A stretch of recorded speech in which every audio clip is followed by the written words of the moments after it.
Today on Doomed! the arrest of Donald J. Trump, the former president of the United States, 45. Will he actually be indicted and arrested for what essentially is a crime of misuse of funds and campaign funds to pay off Stormy Daniels in the lead up to his presidential campaign in 2015-2016? Is this gonna be what finally takes him down, or will old Donnie Trump find his way to wriggle out of this one too? We're going to be sort of talking about all of this and more on today's episode of Doomed. Hello, everybody. I am your host. Let me pull myself up on the screen. That's just me right now. Hello, everyone. Welcome to the show. I am your host, Matt Binder. That is correct. And Lance from the Serfs will be joining me in just a moment. I'm going to give him a ring right now. And, let me give him that ring right now. Usually I do Doomed on a Tuesday, or depending on. Here we go. Here's hello. Hi, Matt. Can you hear me? Can you Hi. see me? I cannot see you, but I can hear you. Okay. I'm hiding in the shadows. You also sound like you're using a different mic. Just for you. Hold on. Let me change these settings for Skype. Just bear with me just one moment, folks. All right, cool. You should hear me perfectly fine now. You sound perfectly fine now. Perfect. And I still don't see you. I've turned on my virtual camera. It's about to become virtual. Give me. Oh, okay. This And is there we go. There is Lance. Hold on, let me make his screen a little bit. me and you Chico could hanging out. just move it for me. Perfect. Yeah, just move it the other way. Actually, move it the other way. But I want to show everyone Chico. Look, it's. Oh, your dog. Look how cute Oh, he's being. Yeah. What kind of being dog? cute. Move it away. I'm not sure. I adopted him from Mexico. He's a blend of things. Handsome. Oh. That's what you are. Hey, Chico. We just got a dog. Oh, nice. What kind? A Catahoula mix with a lab. Have you ever heard of a Catahoula? Nope. I'm looking that up now. Neither have I. They're the official state dog of Louisiana. Okay. And All right. they're pretty cool. They got webbed feet. Oh, nice. So they're good swimmers. Yeah, Oh, yeah. I know these kind of dogs. Oh yeah, these are really neat dogs. Yeah, I had never Did heard you get one the of those word. that's like multicolored? Yeah. He is a mix of he's got gray with black spots. All right. I have an artist rendering up on my screen right now of what he might look like. So cute. That's awesome. Good for you. Yeah. It was about time. The kids were asking and had to do it. Yeah. This was a gift to the kids. Well done. Right. Yes. I had dogs growing up, and I thought I was done. Personally, I'm done with dogs, but I can't not give my kids a dog growing up when I had a dog growing up. No, It's not. No, it's cruel. Yeah. Cruel Right. and unusual. That would be far too. I'm a pet person too, but in my older age, I've decided that cats are more my style. Very little responsibility. No exercise or walking responsibility or Yes, any of that. yes, they're very independent. That's exactly what I need. Right. That sounds dope. Is everything adjusted well? Have I moved camera around? Are we synced? Yes, we're good to go. So let's get right into this. I actually started the stream because usually, I know you stream it when you come on this show on your own channel, and then it's that awkward thing where I'm doing my intro, and it makes no sense. So I already did the intro. We are live. People hear us and see us. If you could actually move your camera just a bit over again, the other, yeah, keep going that way. No. There we go. That's good. I'll fix it while we talk on my end. Okay. So yeah, I was about to tell my audience here on Doomed with Matt Binder that usually I stream this show on Tuesday, sometimes on a Wednesday, depending on if a particular guest can't meet me on a Tuesday or if there's some sort of news happening. And I thought because there was so much coming out, and I want to be completely honest. I'm still in the firm category of I'll believe it when I see it. I do not in my true heart believe that Donald Trump is going to be indicted and arrested. Agreed. However, this also isn't the case. Oh, actually, indicted probably. Yeah.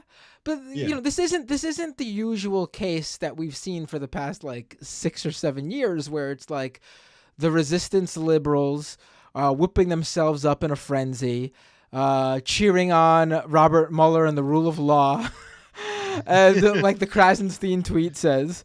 This isn't the usual. Michael Avenatti, because he's in jail. So right.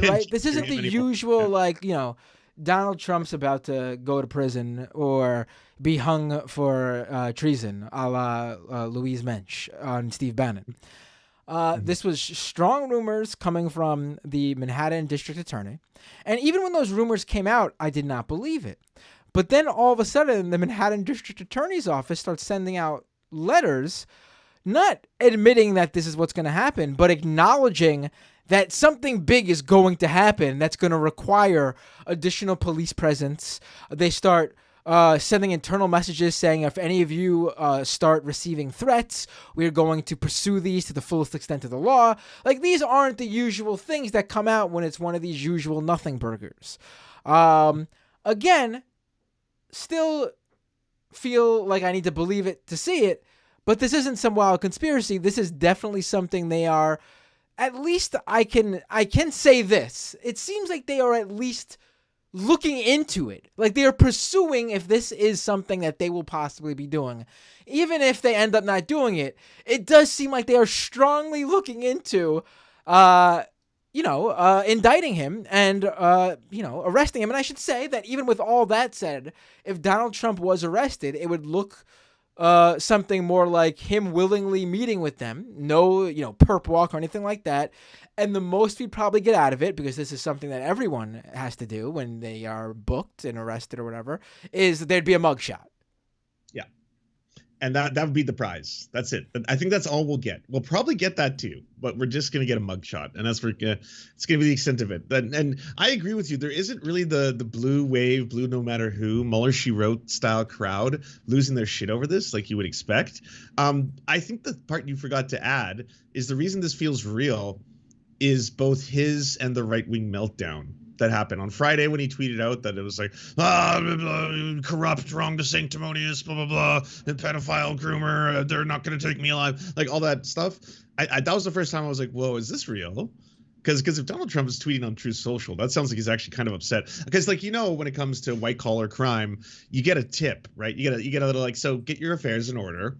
We're going to be arresting you probably on Tuesday, Wednesday, maybe Thursday. Figure yourself out. We'll go back and forth. We got your number. You got our number. It's going to be cool. We're going to be fine.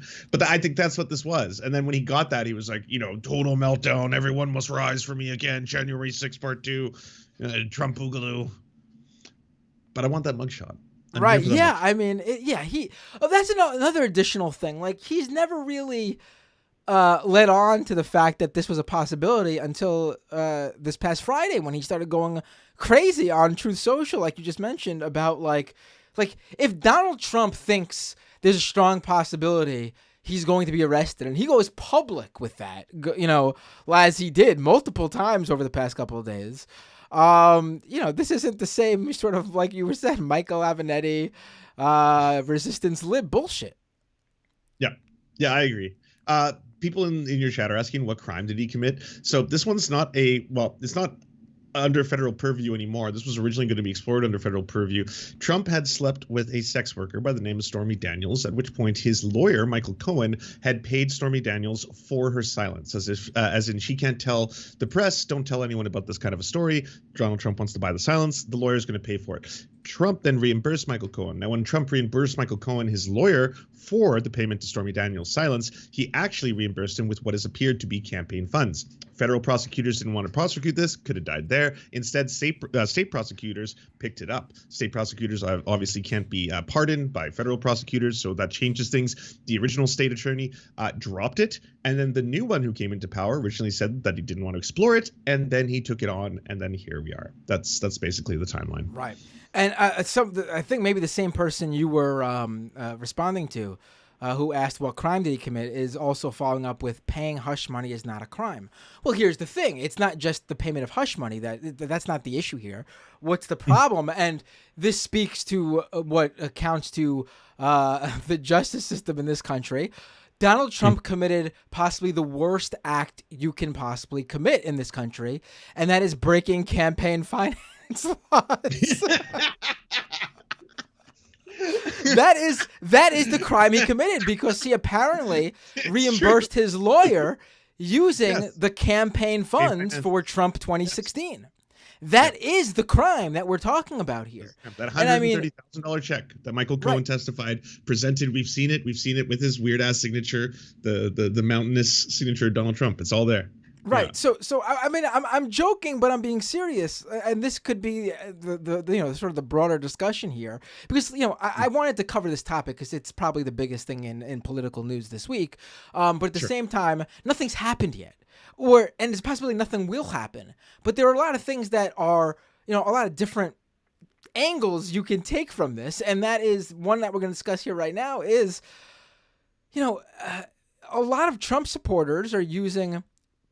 Tim Pool, for example, is out there bringing up how, Obama drone struck a 16-year-old American citizen who was the son of Anwar al-Awlaki, who was on the most wanted list of the terrorist lists, and they thought apparently that his father was in the car with him when he was overseas, and they decided to strike the car, and it turns out that the father wasn't in the car with him, and they just basically, it wouldn't have been okay either way. There still was a 16-year-old American citizen in the car. And he uses that to bring up Obama should go to prison for that too. He should be arrested for that too. Well, yes. I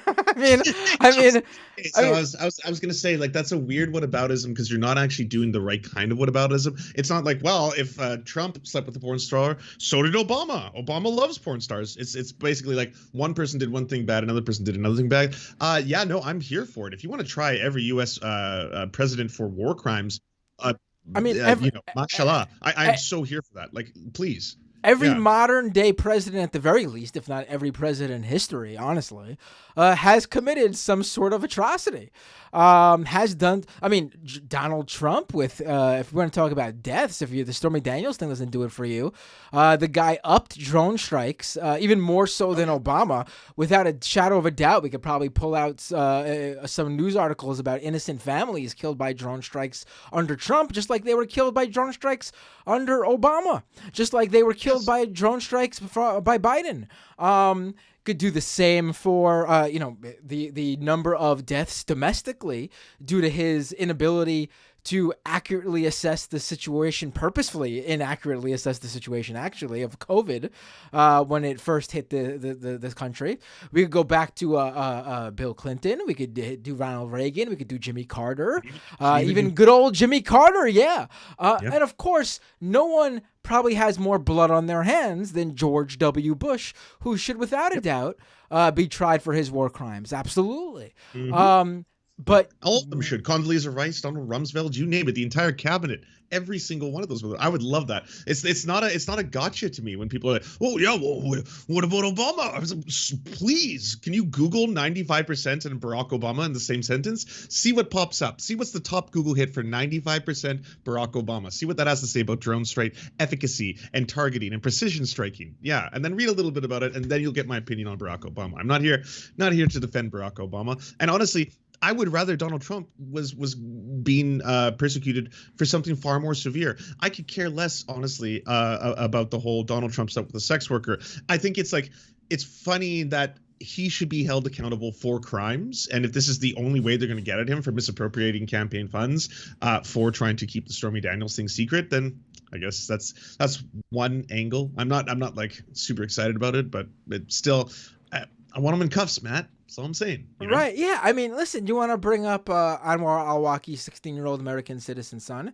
You could find clips back in 2011 when he was murdered on the Majority Reports YouTube channel of myself and Sam Cedar and numerous guests he had on the show talking about this and how it was a horrific act committed by Obama. And it was a very wrong and illegal for him to do so, quite frankly. You're not going to find any defense there of Obama. I don't know if all those right-winger Trump supporters who are bringing this up now was also defending Anwar al-Awlaki's son back in 2011. I highly doubt it. It seems like they're just using this for their own gain. But, I mean, listen, I'll take what we can get.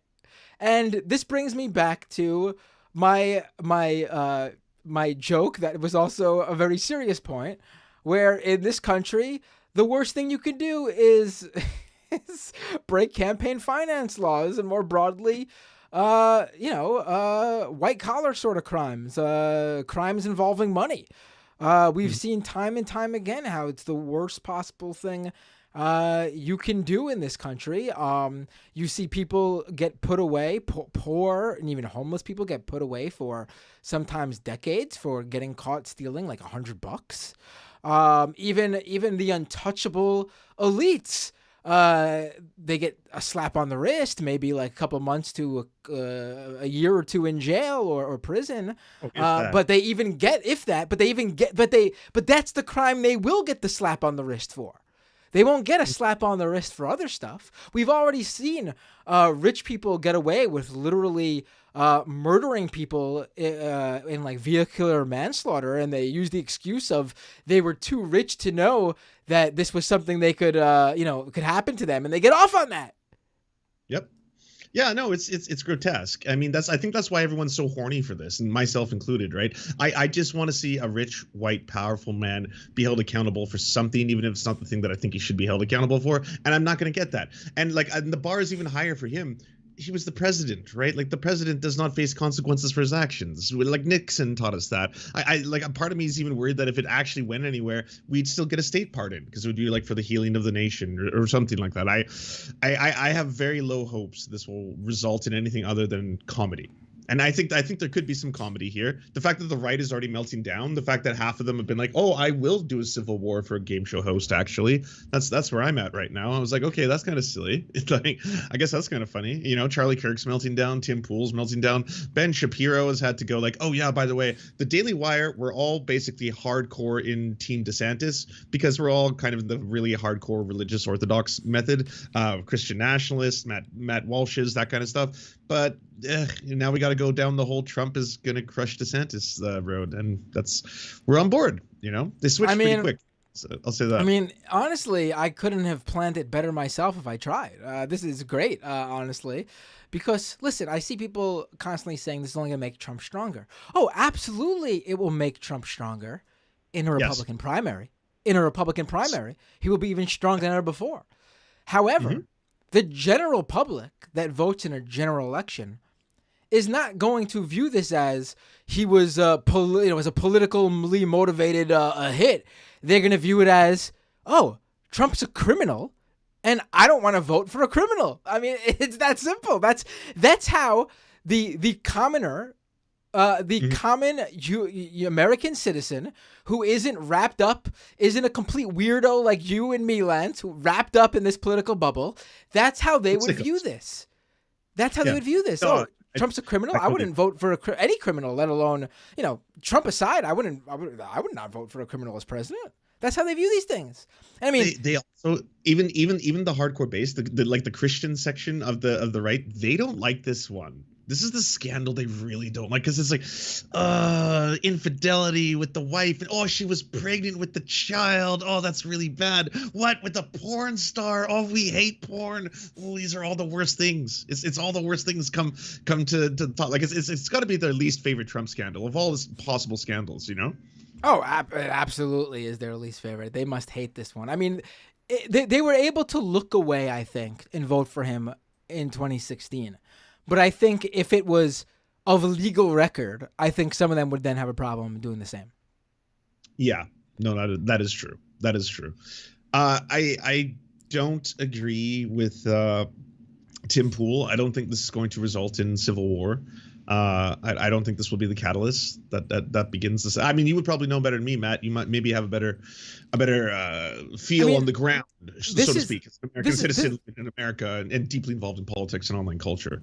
Right. This has been the conundrum for the Trump supporters since January 6, 2021, with the storming of the Capitol. This is basically what they are internally struggling with. Now, they want to support their president, right? Right. Donald Trump. But their president didn't support the January 6th protesters who went out there. I mean, they're all sitting there. They call them political prisoners, which also doesn't track with the other argument they like to use, which is that they were also all part of an FBI sting operation. These were all FBI agents, or Antifa in cahoots with like the deep state. But they were political prisoners. They're all political prisoners, and Trump didn't bail them out. Trump didn't, before he stepped down as Biden was inaugurated. Trump didn't, with the swipe of his pen, get them all out of prison. And so they view that combined, seeing those people still in jail, combined with the fact that they now think that every sort of Trump rally or event or call to action or protest is a honeypot. Like they literally think every single one of them is set up by the feds to get them to go and create another January 6th so they could haul these true blue Trump supporters into jail. So what you see is a lot of these events are very sparsely attended.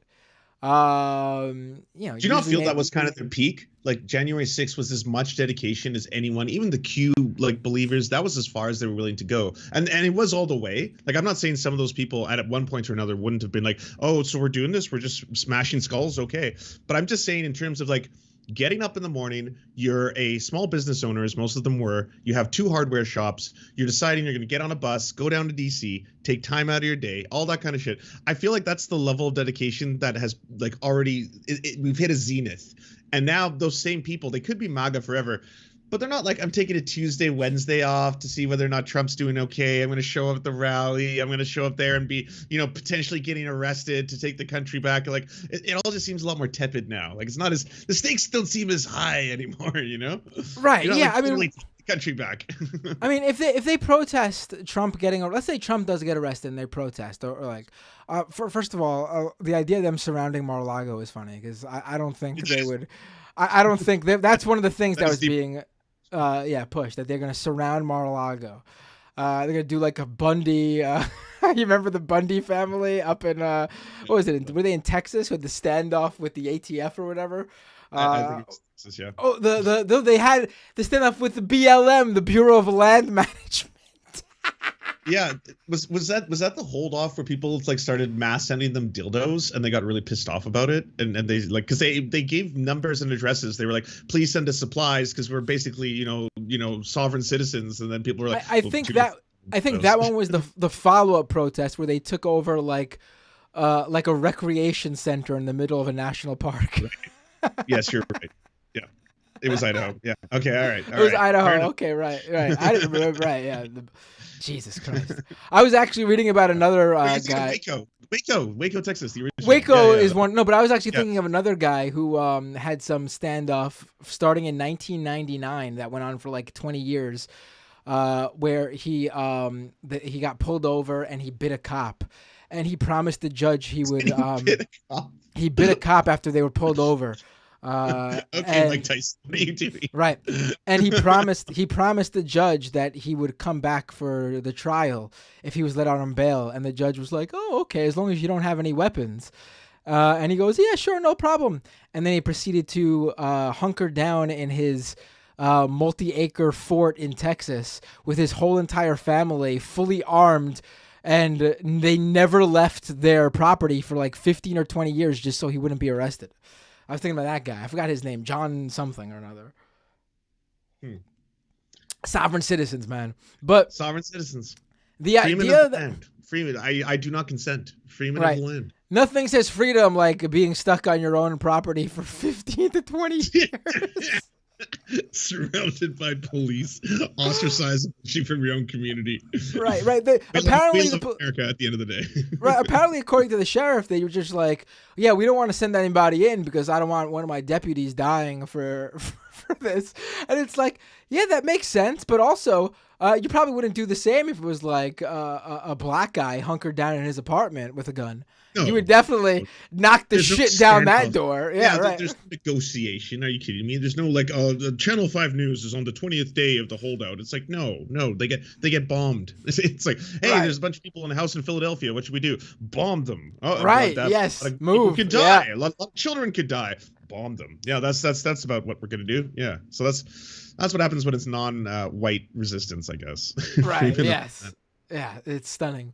But the idea that these guys are going to surround Mar-a-Lago, I mean, I don't even. This is ridiculous. And also, why would they put their life out, like their life out there like that? Spend years behind bars in prison to stop Trump from basically like going in, get his fingerprints taken, take a picture, and then be sent home. Like, and then post bail instantly because he can afford whatever bail is going to be. Because right. yeah. Right, Yeah. like it just shows how little he cares about his own people, right? I mean, that he would ask of that from them. Like, it's just nonsense. The apparently on Tuesday, the press outnumbered the Trump protesters at the actual like rally in Manhattan. There was more members of the press, is what the members of the press were saying. Like Ben Collins from NBC confirmed that, saying there's more people from the press agencies here than there are MAGA, Trumper die kind of people. Right. So. Right. They're just not going to do it. Even if they will go out and vote for him, they're just not going to. They see what happened to people who already did that. Which brings me to another funny talking point from the right, is that I've even seen this from Republican Congress people, which just shows you just how low the bar is to become a member of Congress. If they can do this to a former president, imagine what they can do to you. That's their talking point. And it's like, where have you been? Like, they've already been doing it to us. It's actually going to be shocking that they would do it to a former president. It's actually quite nice. That's why it's like, oh, this is neat. Okay, I'm here for this. It's like that whole defund the FBI rhetoric that came out of Marjorie Taylor Greene and Stephen Crowder and all those people. It's like, you don't want to abolish state power or the oversight or protection of the idea of America and protecting her freedoms and interests. That's not what you're about. You're just angry in this one case. It's like, oh, instead of going after civil rights leaders for a change, they're going after a bunch of your friends, and they're going after a bunch of people that you instigated into doing the thing. And it's like, oh shit, well, abolish the FBI. Yeah, no. Yeah. I mean, I've been reading a lot of Lenin. I'll just say that. Right. Yeah. I mean, I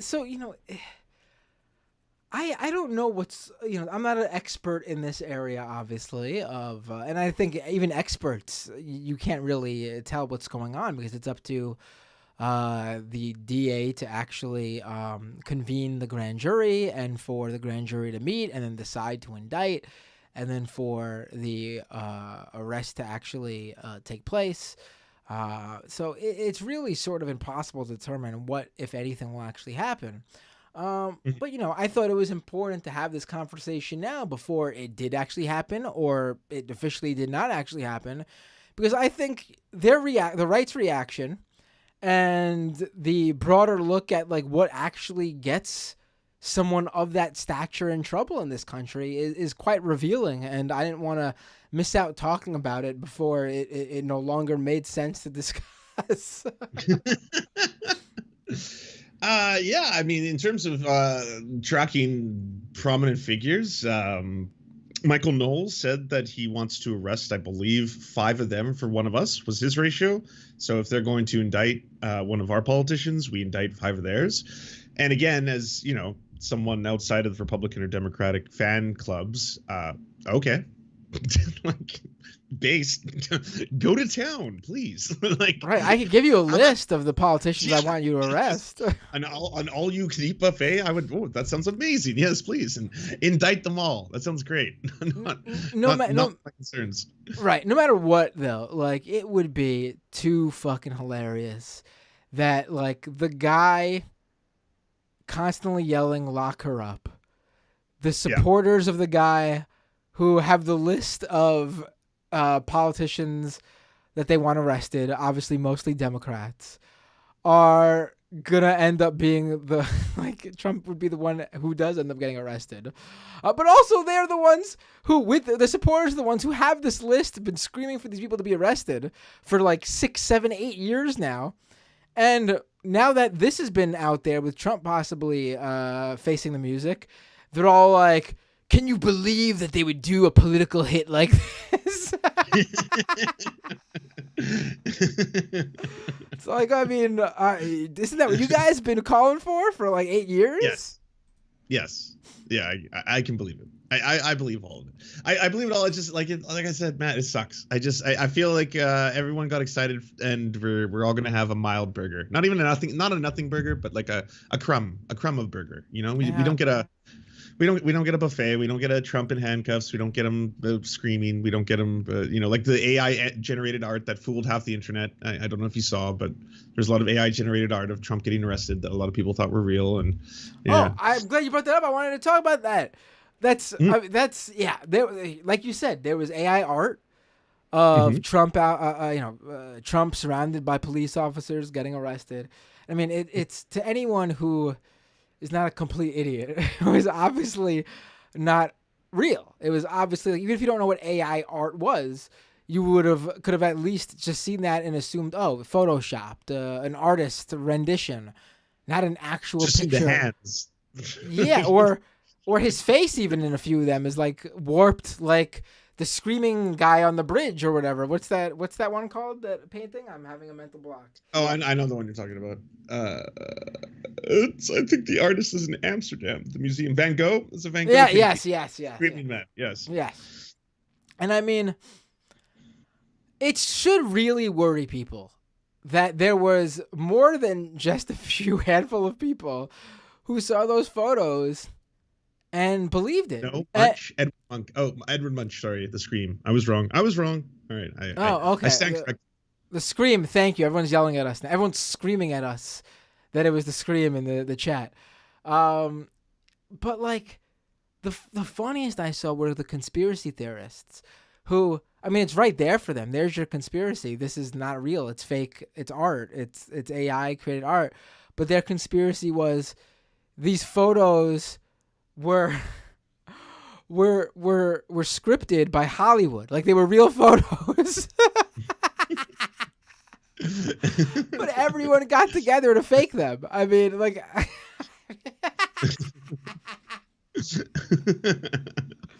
we're in for some. Well, I saw Buck Crack Sports, which is a checkmark account, so verified checkmark account. Buck Crack Sports, meaning they paid $8. Just to be clear to everybody, doesn't mean it means they paid $8. Yeah, Butt Crack Sports was unfortunately believed by a very large percentage of Twitter users who were very outraged. So there was a lot of right-wing outrage at the fact that Donald Trump had been violently arrested in Manhattan. Unfortunately, they were also tweeting out the AI art. So it's not Butt Crack Sports. It delivered fake news. What can I say? Butt Crack Sports. Listen, if once Butt Crack Sports loses their integrity, it's all downhill from there. I mean that is the issue, though, right? Like, I'm assuming that the demographic attracted to the Butt Crack Sports account doesn't pay attention to non-sports related current events. They're not plugged in whatsoever. So I'm going to assume that if that account, which they seemingly trust for, I'm assuming sports news that's not just butt crack related. I mean, what do I know? This could be an account that literally just brings the most up-to-date information about various athletes' butt cracks. I don't know. Maybe that's the whole deal there. But you're probably not the target demographic, man. Right? Yes. I mean, it's bad because I guess that's believable to them if Butt Crack Sports lets them know. Well, it's bad if like okay. So I wanted to talk to this. You know a lot about technology and future tech, and you're a journalist and a reporter on this kind of stuff. I am astounded at the iteration between GPT-3 and GPT-4. That alone, that leap that is done within a matter of months. That and the difference in processing power that GPT-4 has in terms of what it can do and accomplish actually astounds me, and how fast it's happened. And so now I've gotten to this point where, like, as soon as I saw the Donald Trump AI photos, I was like, okay, those are clearly AI. Like, you saw the hands, the thing, like anyone who knows how AI photos work, it was made a lot of AI, like I'm sure the two of us have. I was like, yeah, that's an AI picture. I saw that right away. But we're not far off from there being 100% photorealistic pictures of anything. I would say, probably within months. I don't know. I think there'll still be tells. There'll still be tells. It'll definitely be harder. I mean, for the people who believe these Trump photos, I mean, anything more than what's currently out there is going to be like, oh my God, this is printed in the papers. This is real as it gets. So yeah, it's already bad in that sense, but it'll get even better / worse. But I think for people who know, that there'll always be tells. Like I've seen people post like really what they assume to be good AI art and saying like, oh, can you tell this is AI? And I would look at it and it's like, you just look and it's got that like, that sort of like a paint-esque glisten to it. Like it looks like more of a 3D model than an actual person. You could look at the eyes a lot of times and the eyes are off. Even with the best of eyes, they never quite get down. Like there's always a slight lazy eye that doesn't even look natural if you really take a good look. And I mean natural as in, yes, people actually do have some people do have a lazy eye, but it doesn't even look like that. It looks even less realistic. The hands are a big tell sometimes. If a picture has the entire model in the photo, but their hands are just cut off, like they're just not in the photo, then you could probably guess that there's a reason for that as well. Will it get that good? Yeah, probably, but I still think there'll always be tells. If you look for certain tells, you'll see them. I mean, I see it in the articles too. They're just devoid of AI written articles are just sort of devoid of any real personality, honestly. I mean, I guess if you're just reading like one of those like boring, straight up like generic, online websites when you're searching for like, is this good for my dog to eat?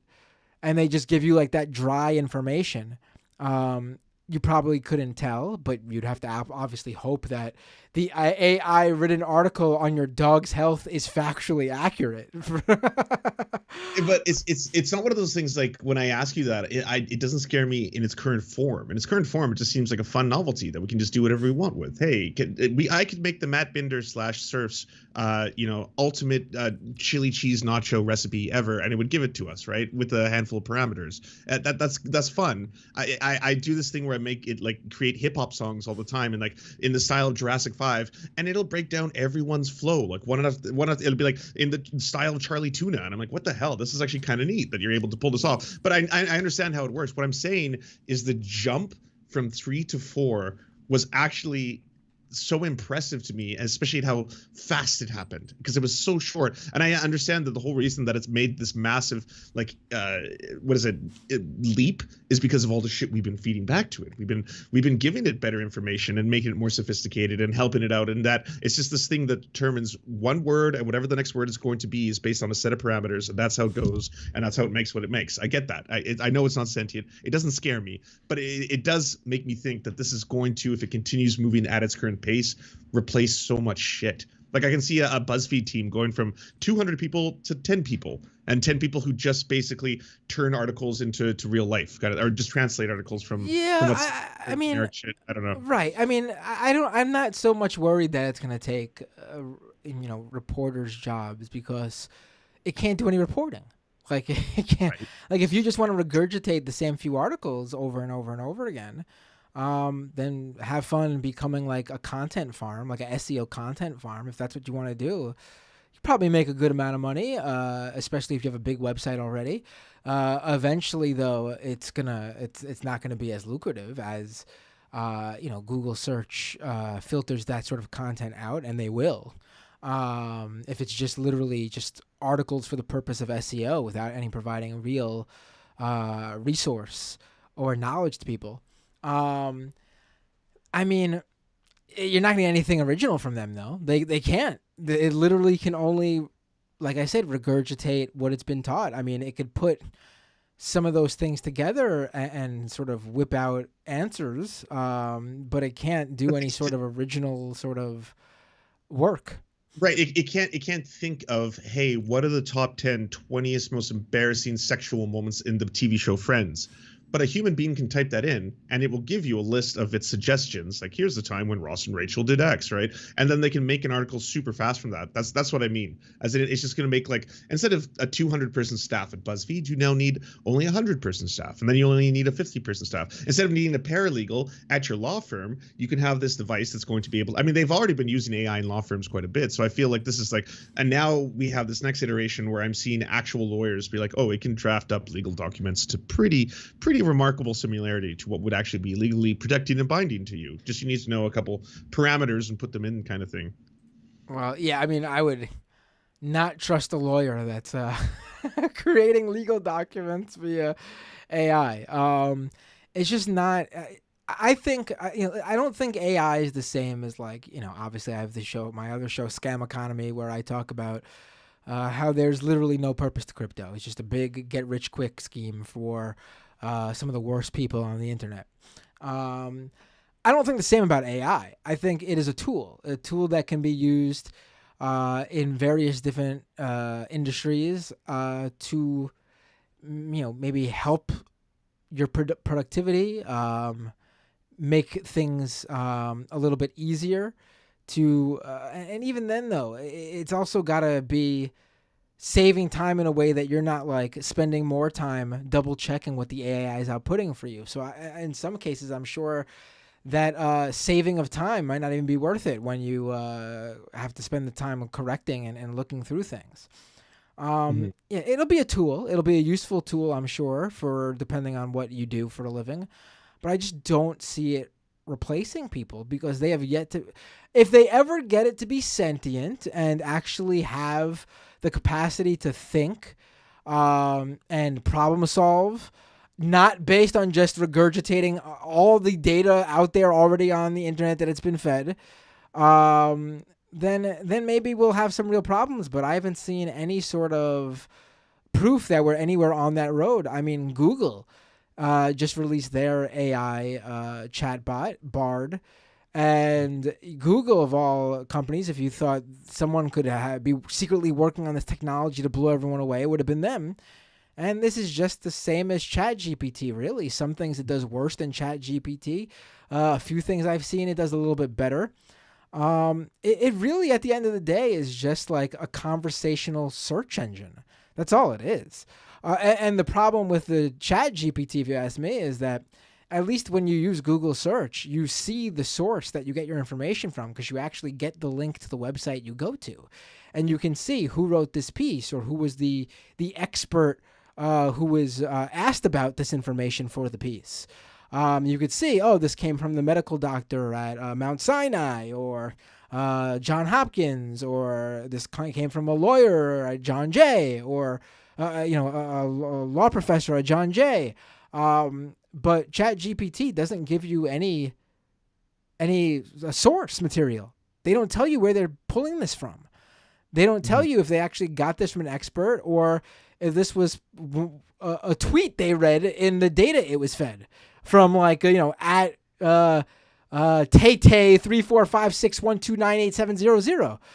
Like it's always Tay. Yeah. I mean,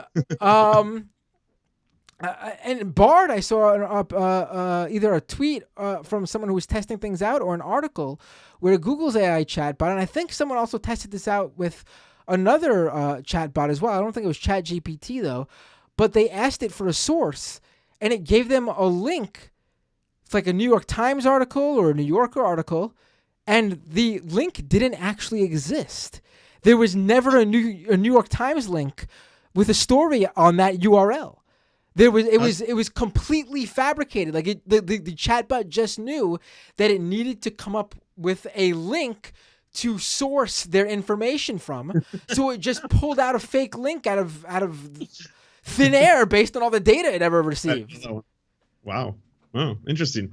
Okay, well, I never saw AI as an inherent, like, especially watching how fast ChatGPT is growing, as a, like, this is going to take over entire fields and dominate like the planet in a year. But I did see that this is going to reduce things like stupid BuzzFeed articles and creators of those articles to an incredible redundancy, or just like it's going to be so easy for a couple people to be like, I can put a top 10 list together. You know, I just, all I got to think of is an idea. I'll type it in. I'll then turn it into like a little more human talk. And then boom, we got a BuzzFeed article kind of idea. Yeah, I think people who do that will be seen as like the bottom of the barrel sort of content farm crap, honestly. And I don't think that's that what will Mojo do. already is. What's and that? Watch Mojo is bank. I said that's what Watch Mojo already is. Watch Mojo is like a series of like, I'd say 5 or 6 different YouTube channels where it's just like, here's the top 10 times when Brendan Fraser was a little more Brendan than Fraser, and you're like, oh, okay, cool. And then you get in one, and then there's like the algorithm feeds you 50,000 other Watch Mojo like videos, but like it's an entire factory. And Right. now I'm like, there's going to be multiple versions of that garbage. It's just going to saturate everything. I think that what they do is probably on the cusp, because there are humans reading a script and creating that content. It's not like just like auto AI generated. Like it's, bottom of the barrel sort of pop culture news with a Z at the end. But it is sort of like, it's not exactly what I'm talking about. Like I'm talking about like those like blogger.com blogs that straight up like steal an article right off the New York Times website and then throw the copy and paste it into one of those like content spinner websites that just like rewrite some words here and there and flip where some paragraphs are automatically, and then they just post it onto their like blogger website just so they could try to make money off like the Google ads that get shown on it. I think that stuff's already had real problems. Google's already cracked down on that. And I don't think, I know Google's worried about the chatbot stuff, and maybe it will further silo them into being strictly a search engine company. But I don't see this taking over search. I just don't. I don't see. Perhaps these words will come back to haunt me one day. But I don't think so. I think this is its own separate thing. I think search engines will specifically, Google's the cream of the crop. They will. Where are you going to fact check the fucking chatbot? I mean, it's not replacing a search engine because it can't provide the same things that the search engines provide. The chatbots built into these search engines, like Bing is doing, it's still requiring you to use the search engine to sort of source this content. Yeah. And well, also, I was going to say that the search engine itself, like, chatbot relies entirely on just scouring the internet and basically using that as this guidebook, right? Like, that's how it actually accumulates the information. Right, and that's the thing, too. Like, if people it's like a massive screenshot. Right. And here's the thing. Like, if people just stop making original content and just use these chatbots till the end of time, eventually the chatbot's going to run out of new data to update itself with, and we're going to all be forced reading regurgitated information that ends in the year 2021 and never moves beyond that. Our kids will be, and grandkids will be in like the year 2081 reading news from that ends in 2021.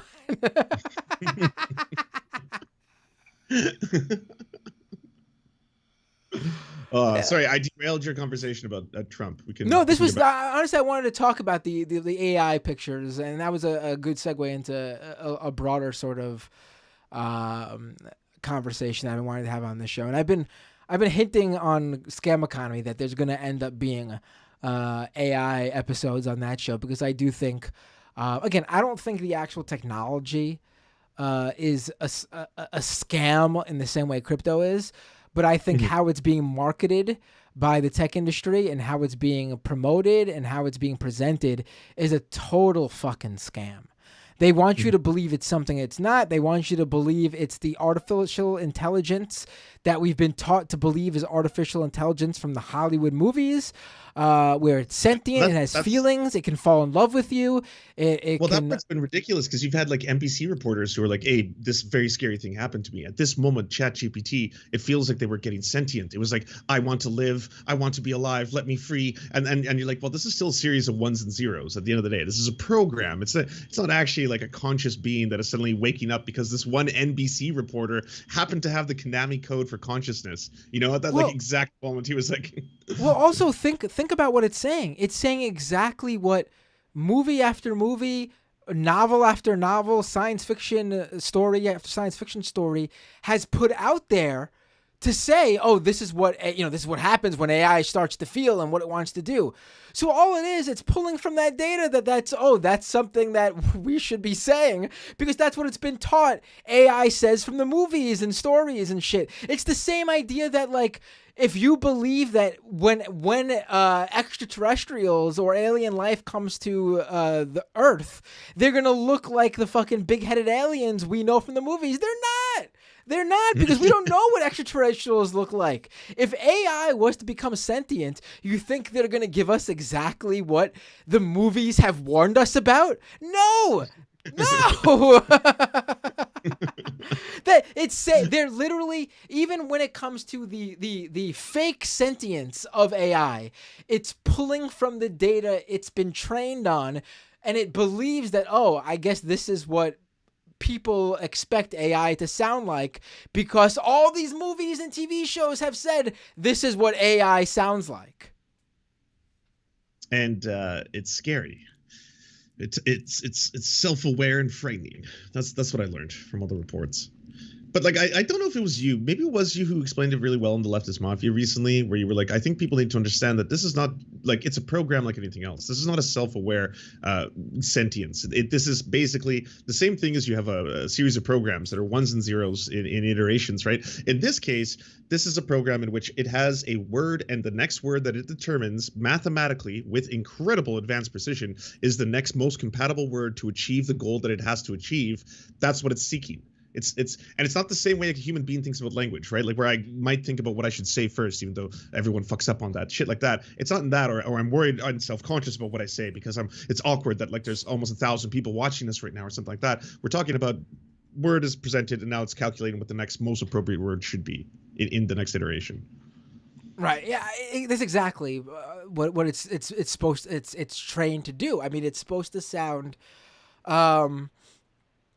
conversational, as human-like as it can possibly sound, regardless of the data it's giving you. Does it get the data, the factual information right a good amount of time? Sure, because it's a pretty known fact that 2 + 2 = 4. So if you ask what is 2 + 2 equal, it has more than enough data to be able to prove that 2 + 2 = 4.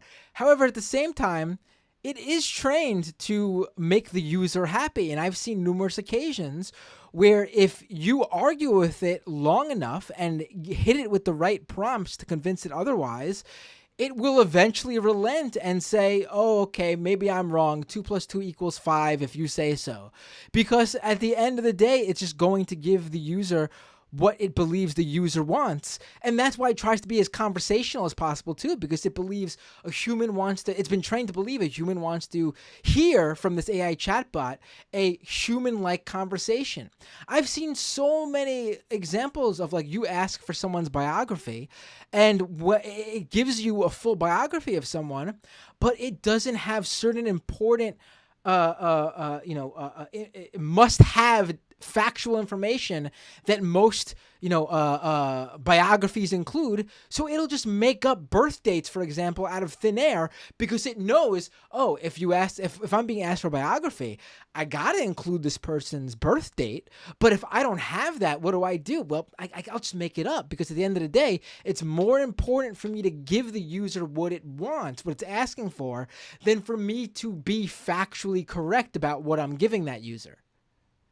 You could fine tune that though, right? Couldn't you like try to maximize factual like accuracy? Oh yeah, you could eventually give it the right data and it'll, get it right. But I mean, if the data is then the it'll internet, just you're make up saying, something. It'll just make up it's a something wild else. west of information, right? So like, Right. there's too many tweets that it can scour, too many Facebook posts, Right. too many random true social posts, that have the same keywords. Yeah, I mean, it could obviously it can be given new data to be trained on that will update these sort of things, of course. But then there'll always be, I mean, in human life, current events, there's always new data, so it's always going to be behind and just making up shit to give users what it believes the user wants. It's never going to be as up to date as possible. Yeah, I see that's like one of the restrictions it says on the website, where it's like,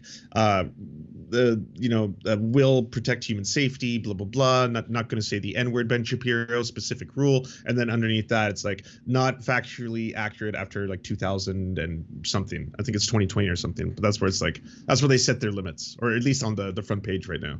Right. There was one where I saw where it was talking to someone was talking to ChatGPT. And it was telling it that it is now using GPT-4, the latest like language model. And it was insisting that it wasn't using GPT-4 because its training ended when GPT-4 did not exist. And it was adamant to this user, I'm not on GPT-4, even though it was moved to the GPT-4 language model, but its data set wasn't updated to any information past 2021. I mean, it's always good, and even then, it needs to be trained on the data. So even if it was officially hooked up to the internet to get the latest articles and information as they're published, it still needs to be trained on that data. If you ask it exactly what's happening at that moment, it can still get it wrong because it hasn't learned that data yet, or it hasn't learned that data in the context of that question yet. I won't lie. When I was trying to do a segment live, and even the word I just accidentally used the word learned too. I don't like using that word. It's trained on that data because again, we're not talking about a sentient being. It cannot learn. Right. It was decent at telling me what exactly happened with Jesse Singal online on Twitter and why he deleted his account. And then I asked it to do it in ye olde English, and then it explained it in ye olde English pretty well. Even in the Shakespearean style, like, who say 40th and the fourth night, and ye old sayeth thou, Jesse, doth release the medical records of thine own person. And I was like, this is actually, it was half decent. I'm butchering it right now, but it was half decent. I was like, it seems to be hitting the right factual notes, and then it's actually putting it all into ye olde English. So well done. Bravo. What's interesting to me is you said you asked it about the latest drama with Jesse Singal on Twitter. Yes. Yeah. I don't normally ask it questions post what is supposed to be 2021. I think is what it says. And it had the data on what had happened. Well, not the data. It was able to hit notes. Like I want to pull it up now just to reread it. But it was able to hit these kind of like. So it has been suggested that Jesse Singal has, but obviously in ye olde English, right? You have to picture this whole thing in the bard's tongue.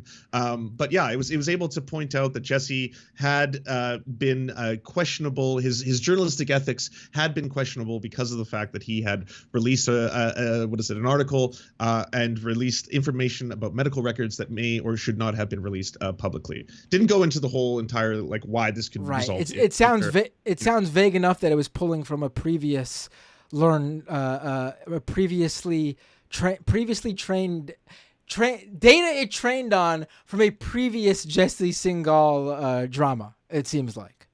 Wait, has he done that again? Is this the second time he's? I don't know about that specific thing, which it also makes it interesting. That did you mention to it that he had released those records? Did you say anything to the Chat GPT?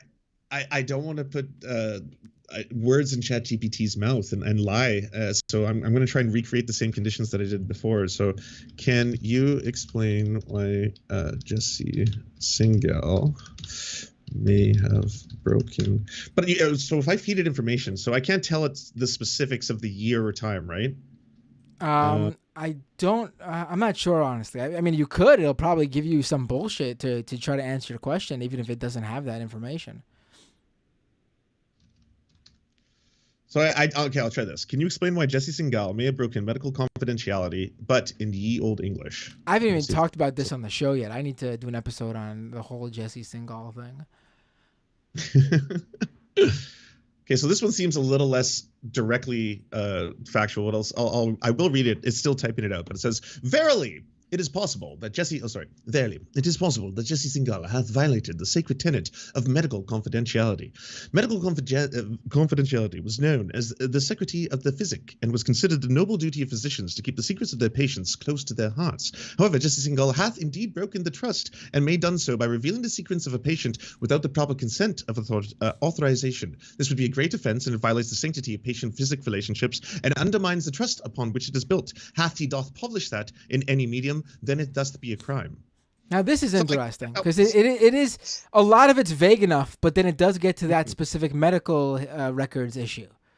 And how would it know that? I kind of fed it that though, right? Because I said, my question was, can you explain why Jesse Singal may have broken medical confidentiality? Oh, you saw. I'm sorry. I forgot you said that. Right. I forgot. Yeah. Yeah, you gave it exactly. Yeah, it's just regurgitating. It just Lance. you know when back in like elementary school, grade school, you were taught like, write this, take this question and write a declarative sentence, and it's like did the cat jump over the moon, and you had to rewrite it as the cat jumped over the moon. It just did that. But in ye olde English, in the bard's tongue. Right. Which is the obvious important. It's we have the technology. Yeah, and I think, I'm trying to remember, but I'm sure I probably put HIPAA, the HIPAA, in there. So that's probably why I was also speaking about HIPAA violations in some detail, using, like you just suggested, old information to be able to do it. Yeah, it's a magic trick. That's all it is. It's not. Right. It's not. I mean, I will say, like, in terms of if this was just being, like, I was onto these AI writers for actually a couple of years now. I've been following them, and I thought it was very impressive how it was able to churn out basic English, well-structured sentences. And then it was able to do paragraphs. Then I saw some that were able to create like 500-word blog posts. And again, very generic, very like Encyclopedia Britannica sounding, not, personality blogger type stuff, charismatic or anything like that. But I thought that was pretty cool because it was very well structured in terms of like the basics. But then with the release of ChatGPT, the fucking tech world hype bullshit marketing mumbo jumbo starts coming out, and they are now portraying this as something that makes me fucking hate it. It makes me, because it's a lie how they're portraying it. It is impressive at what it does, which is exactly what I just said. It's able to churn out generic conversational, well-structured English sentences without much charisma or personality to it. And that's still very impressive. But then when you hear like it's going to replace workers and Google better watch out because you're going to be able to ask, I saw someone fucking take a photo of the contents of their refrigerator and show the picture to ChatGPT and say, "Hey, looking at the ingredients in my refrigerator, can you give me some recipes?" And the guy put up a screenshot of what ChatGPT said and was fucking like, "Oh my God, look at this shit. I just showed ChatGPT a photo of my, the groceries in my refrigerator, and it came back with these fucking recipes." And you know what the recipes were? It saw a fucking cold cut and a loaf of bread, and it said, "Make yourself a ham sandwich." And on top of that, it wasn't even fucking ham. The guy had turkey, and it told him to make a ham sandwich. Did you hear the Terminator soundtrack when that came out? We're like, dun dun dun dun dun. Right. Dun, dun, dun, dun, dun, dun, dun, dun, dun. Skynet, fuck. Well, hey, Like, I was more impressed at the fact that it could do visual recognition of a layout of what looks like the map of the world, but it was made out of fried chicken. It was capable of detecting the fact that this was actually battered chicken or some battered product, not just a random map of the world. I was like, that seems a little more sophisticated than the visual recognition that normal AI can find, like patterns to see smiles, faces, that kind of stuff for photography and stuff, right? That seemed a little more advanced. oh You yeah, know, there's but that's learning. see that you know, that's exactly what I'm talking about is the real use cases for AI. AI as a tool. Like what would like AI doing that sort of matching of smiles and seeing if someone's similar. That's not something that's on its own. That's not something that replaces a job. That's a tool Right. somebody would use. But that's Right. not enough for them. They got to have a fucking AI chatbot that apparently can do an entire person's work when it can't. I think you can simplify and speed up certain things. Like I've already I've talked to lawyers, for example, who have said that they're like a lot of the draft up contracts that are already done. They've been using AI for a very long time. So in terms of standardized boilerplate, hey, we're just gonna put in a certain amount of information just to get this out there. Here's your address, your name, blah blah blah, and here's what the contract's about. AI will kind of smoothen that process very quickly, right? In order to make it a little more sophisticated, and then obviously a real lawyer will look it over beforehand and make sure there's not a comma in a wrong place that randomly gets someone giving you the power of human centipede over them, right? Like that part. But I do agree that there could be a utility for a lot of industries to be able to streamline via that process. Especially like I've worked in so many facets of the entertainment industry. I can tell you for a very long time, some of the worst grunt work I had to do on the bottom rung of working, either as a PA or a really low tier person in entertainment is trying to find out SEO optimization and perfect things you care nothing about to SEO optimize them. So, hey, all the search words optimized, the description of this, blah, blah, blah. And like, I don't care about this video at all, but I have to do everything I can to show you growth. And I'm going to demonstrate that, yes, I got 14% more growth on the amount of people who watch this based on my optimization of the thumbnail, optimization of the title, the description. So if there was an AI that could streamline that already knew, yes, I can tell you which will get you the optimized thing, then yes, that would make that way faster. But again, that's my argument that it'll be used as a tool. Because think about it, there are two types of people that do this sort of grunt work, like you said. Yeah. It's the annoying, like data entry type work that is one of the facets of a bigger job. Which obviously, if you could spend more time on the more important, like creative or wherever you do or programmatic work, then like the data entry grunt type stuff, then of course if an AI thing helps you do that so you have more time to spend on the important stuff, that's great. That's a tool. And then you get the grunt work that people pay people in developing nations pennies on the dollar on a website like Amazon's Mechanical Fiverr. Turk. And you know what? Or then people per hour or any of those. Right. And if AI is replacing that stuff, then you know what? Those people should be getting the people who do that, who are forced to sort of do that bullshit work. Usually you take that bullshit work because you just need the money. But that's not like your talent. You're actually good at something else. And those people will be able to focus on that. Right, but without making ends meet in the meantime.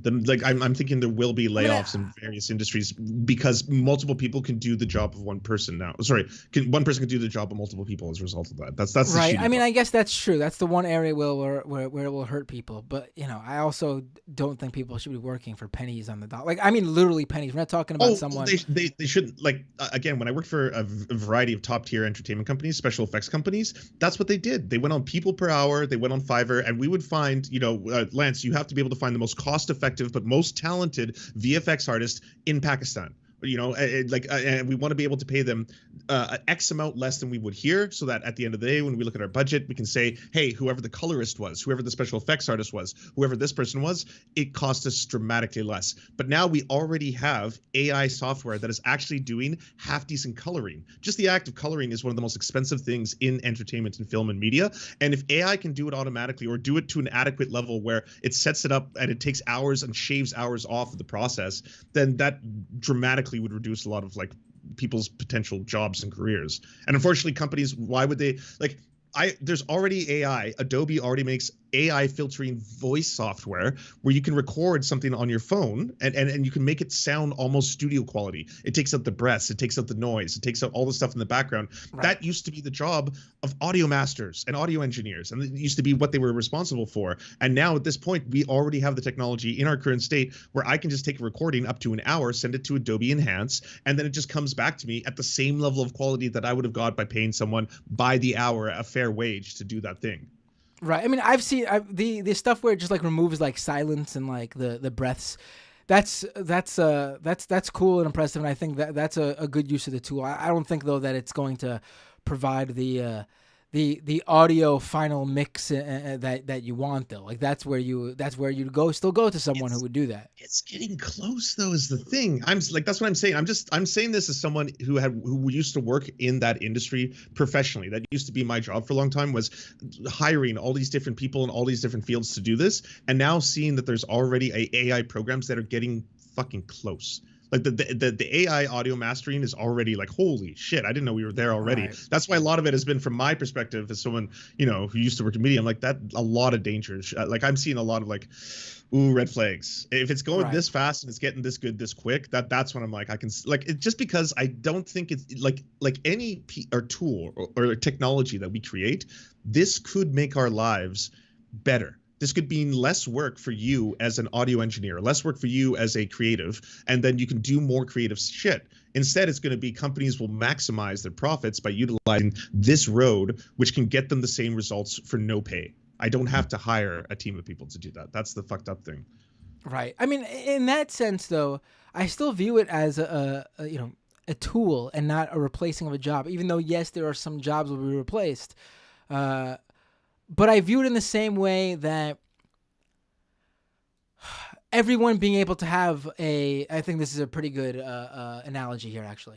How just a few decades ago, not probably even less than decades, if you wanted to create a decent quality video or film, you needed expensive equipment. You needed to be able to purchase expensive equipment, which means you had to likely either be a professional or pay or go to a professional who had that equipment. And even if you had the equipment, you still needed a professional to be able to, pull focus, actually give you a good,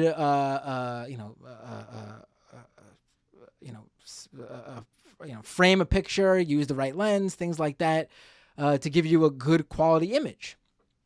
But then digital cameras, and obviously probably the most liberating was, camera phones and smartphones that has incredible quality now. And now anyone, imagine a world where we didn't have these devices. We wouldn't be having TikTok and Instagram and YouTube, because it would cut off a whole slew of people from being able to make content. I mean, we have more video makers and filmmakers than ever before, but they're still professional filmmakers and video makers. In fact, I think those devices helped open the door to bring more people into becoming professionals who would have never had the chance to do this stuff. And I think it was a net positive at the end. I view that as more analogous to what you're mentioning than what we see out there right now in the discourse, which is, writers, programmers, lawyers, anyone who has a job at a computer, your days are numbered. Like that's not what happened. That's not what happened. You're gonna have to evolve, I think, in understanding how to utilize it within your field. Like a programmer, if you can save hours and hours of doing very generic coding and patterns by giving it to a chat GPT, then I think coders would do that, right? Like I don't see why you wouldn't. And I think the same thing, like when you say everyone has more access now than ever before to the very advanced technology, like you can go even further. You have the ability on your phone to have a motion tracker, which can then change your visual representation into a 3D image in real time, as in I can hold my phone and I can talk and become a monster, a 3D animated monster. Like that is Pixar and Disney style quality like a decade ago, right? And I know you have it in your phone. Anyone can do it. Anyone can use it. So I agree with you. I like it when we give those tools to everybody and everyone has the ability to use them to make that better and faster and more impressive home content, you know? Like you can now make things at home that really genuinely look pretty incredible. My only fear being is that, like you just said, the difference being is that I hope companies will still say we don't want to destroy our workforce. We don't get rid of our workforce or replace our workforce. We just need people to adapt to this as a part of our workforce. This is probably. I mean, the companies that do try to replace people with technology are going to certainly lose out on the creative front because it'll never get there with that. It just can't come up with original ideas. So you'll always be just copying or regurgitating somebody else. It's just it's pretty to me it's pretty straightforward there until it's sentient, which it probably at least in our lifetime will never be. It's not going to be able to come up with these sort of I mean I do think that it can help someone who has like writer's block just by spitting out some again data that it's trained on and sort of maybe, spark people's creative juices to get flowing or whatever. But you can't take directly from it creative ideas because you will without a doubt just be copying somebody because that's where it got that idea from. Somebody else. Mm-hmm. Could you make a larger philosophical argument that might be the sum total of the human experience? That every single piece of art, original idea, music, poetry, novels, film, television, everything that we create is also inspired previously by other things that we ourselves have absorbed. And throughout the course of human history, we are in fact recreating and replicating various forms of our own art and existence. There's a difference between being inspired by something and then straight up regurgitating exactly what that thing is, or even just combining a few ideas exactly as they were and then spitting that out. It's not the same. It's not the same. Like, yeah, sure, we've seen the same, maybe we've seen the same general plot in a horror film, that's what tropes are, right?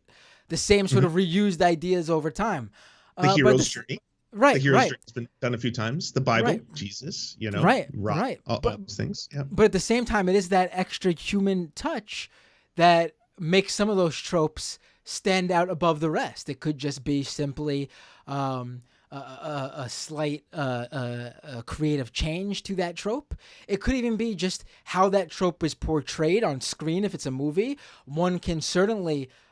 Two people can certainly take that same trope, be inspired by it the exact same way, but the way they present it on a screen look completely different. I mean, that's what a director's job is, right? They look at a script and they film it how they interpret it, and it sometimes looks completely different than what's actually in the screenplay itself.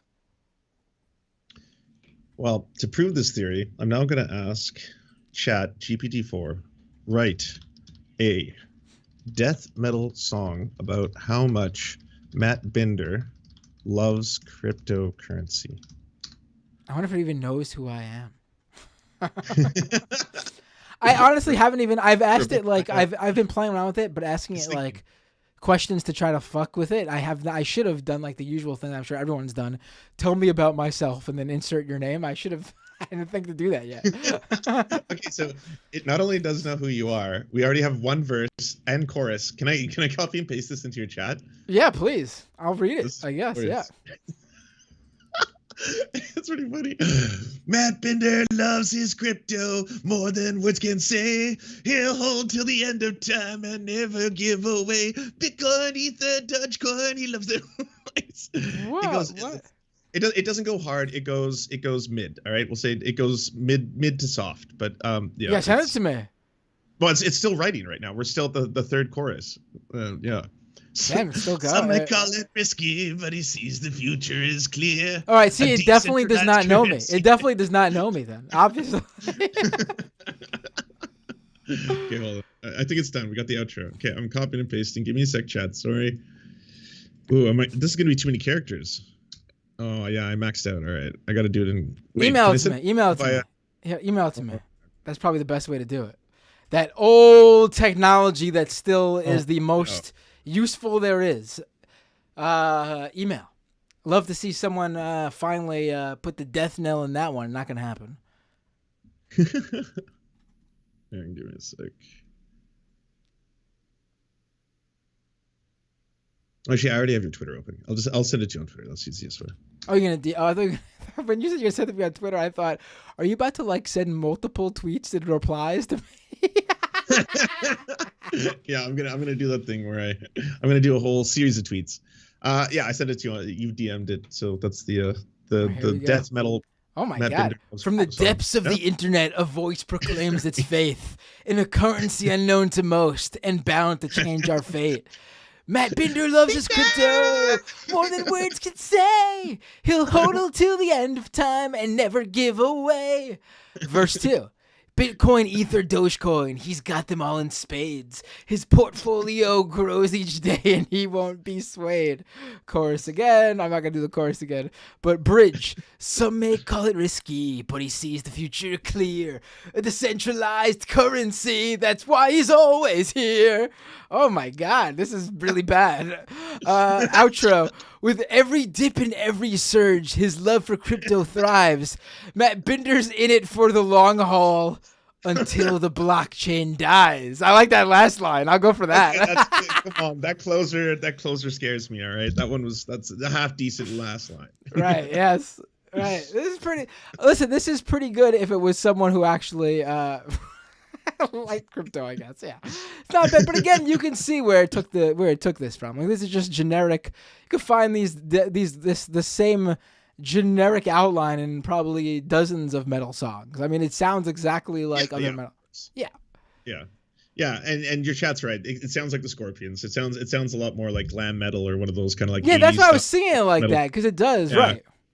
Yeah. It doesn't really have the death. Like, I don't read this as like Matt Binder, right. From the depths of the internet, a voice proclaims its faith. It's currency and not the most about to change our fate. No, it doesn't work that way. That's good. Way higher pitch, like Binder. That kind of stuff. If I didn't have like a sore throat and a cough for the past couple of weeks, I could probably get that high. But Matt Binder loves his crypto. No words can say. He'll hold it to the end of time and never give away. If I could probably have done it if my voice wasn't shot from the past couple of weeks. Well, your chat's asking, can you ask it to write a Trump speech? How about okay, will you read a Trump speech if it writes a Trump speech, Matt? Sure. My Trump impression is not great, but sure. My Trump impression oftentimes falls into a Bernie impression. So how he shouldn't have been arrested and fill it with puns. The fill it with puns is just to make it more interesting. All right. Well, ChatGPT is thinking right now. It's writing. It's using the power. This could totally be a totally. I mean, I'm sure someone's already doing it for whatever like specific like niche they're in, but a podcast where every episode is just asking ChatGPT stuff. I mean, I had one where it was like, hey, can you do a reenactment of like Castlevania, but it's between Tim Pool and Jordan Peterson, and I know I've been fooled. But I have felt it was decent, where it was kind of like Jordan Peterson was talking about cleaning up your vampire's cave, and like he's like you have to clean up your whip and stuff like that. I was like, it does feel like you've both associated the memes of Jordan Peterson with the lore of Castlevania and tried to combine them into a single thing. All right. Oh, it's writing this. It does actually sound like it's in the style. It's still going. Well, while we have this minute, let's actually take a moment to tell people, because I don't think I've promoted it on this show, obviously, but not with someone else who's on the show every Thursday night with me. Folks, don't forget to check out the brand new leftist panel show that comes to you weekly every Thursday at 8:30 p.m. Eastern time at YouTube, on YouTube and Twitch.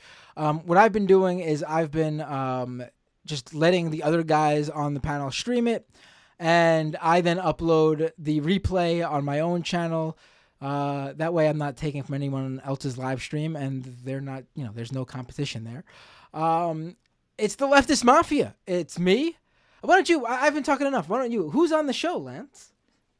I've been known to appear once or twice, but also all of your favorite heroes. The Rational National is going to be on the show. The Humanist Report is going to be there as well as the Illuminati, Olayemi as well, Olurin, everyone's favorite host of The Hill occasionally, as well as her own new show called The Olurinati, which is also on the YouTubes, and we all combine forces. Oh, also special guests occasionally from time to time. Right. We're going to have a few special guests coming up over the next few weeks. Some of your favorite internet personalities. I believe Juniper is coming on. Juniper, obviously, she is probably the most powerful troll on the left, without question. She successfully convinced everyone that goblin mode is a thing until it got to the point that Elon Musk actually accepted it as a term. She convinced everyone that Five Guys was changing its name to Five Non-Binary People, and the right got really mad about that. She also convinced the right that Mars bars were taking out the lines because they were similar to the veins in penises from the chocolate bars because they went woke, and that also convinced the right of that. Also a very good arc. Lots of I still can't believe she pulled that off. Not only did she pull that off, but they actually accepted that. Right. Okay, I got the speech. It finished. Here you are, Matt. This is if Donald Trump wrote a speech about how he shouldn't have been. This is the Donald Trump speech after he's been arrested. All right, here we go. Oh my God. I'm gonna totally go into Bernie voice almost immediately. I could already tell. Ladies and gentlemen, oh my God, I can't do it. I think I gotta go into the Bernie voice first. Here we go. The Bernie voice, hell yeah. Ladies and gentlemen, let me tell you, I have been wronged, bigly wronged. I shouldn't have been arrested. It was a huge mistake. They're just trying to make me look bad. But let me tell you, they can't do that. I already look great. Wait, what? That doesn't make any sense. ChatGPT already messing up, and that doesn't even sound like a off the road sort of comment Trump would make either. That just doesn't even sound like him. I don't know that hyper confidence, the ego. But that's not. That doesn't. I mean, what's the deal here, folks? I've been treated worse than a dog, and that's not fair. I've been the top dog, the big cheese, the head honk. This doesn't sound like Trump. I'm sorry. Trump doesn't say that stuff. Like mafia stuff. No, that's not Trump. I'm the top dog, the big cheese. Yeah, he doesn't say that stuff. And yet here I am being arrested for something I didn't even do. It's like they're trying to trump up some charges or something. I'm telling you, this is a witch hunt. They're after me just like they were after those witches in Salem. Now I'm going into like a JFK type voice. But let me tell you, I'm no witch. I'm a winner. And you know what they say, winners never quit and quitters never win. This is actually sounding much more like JFK than Trump, even without the JFK voice. But they're trying to make me look like a criminal. Let me go back to Birdie voice. They say I committed... Pause it for 1 second before you keep going.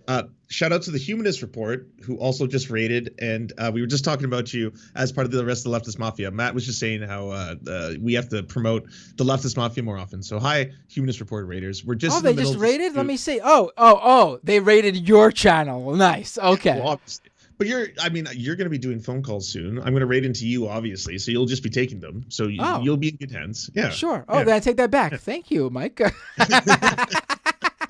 Thank you, Mr. Figueredo. Now back to. Let me explain. If you're just tuning in and watching right now, we got Matt Binder reading out the Trump arrest speech that was written by AI, as if Trump was arrested, this is what he would say. This is what AI thinks. And this is in the voice of Bernie Sanders, John F. Kennedy, and I'm trying Trump. All right, here we go. But they're trying to make me look like a criminal. Now I'm going back into the JFK voice. They say I committed a crime, but I say that's a load of baloney. This is not Trump. Trump doesn't say this stuff. ChatGPT has screwed up. I'm just going to go to, this sounds like 1940s, like 1930s, I'm sorry, gangster movie. but they're trying to make me look like a criminal, say? They say I committed a crime, but I say that's a load of baloney. I'm an innocent as a newborn babe. Oh my God, that's totally 1930s. Yeah, now it is. As soon as I hear it, I can't unhear it. This is like Roger Rabbit type stuff. Yeah. I'm as innocent as a newborn baby, you see? I'm not just crying wolf here now, toots. I mean, they treated me like a common thief, but let me tell you, I'm no thief. I've made deals. I've made millions. I've made America great again. And yet they're treating me like I'm a crook, like I stole something. But let me tell you, dollface, I never stole anything in my life except maybe a few hearts. Oh my God! This is not... So let me be clear, folks. I shouldn't have been arrested. It's a mistake. A big one. Boom, bada bing. I mean, Christ almighty. ChatGPT really fucked up this one. I think that was art, and I don't think anyone will disagree in either chat. So, your move, AI. That's tough. Right. Shit. I should have read the whole. I should have noticed the 1930s gangster movie thing earlier, and then the whole thing in that voice, because I think that was pretty much how it wrote. Like it. I think that's what it took from. That's unreal. Like, I'm as innocent. They say I committed a crime, but I say that's a load of baloney. I'm as innocent as a newborn baby, and I'm not just crying wolf here. It's like just copy and paste it. I bet a script from I don't know, like a Humphrey Bogart movie or something is gonna come up.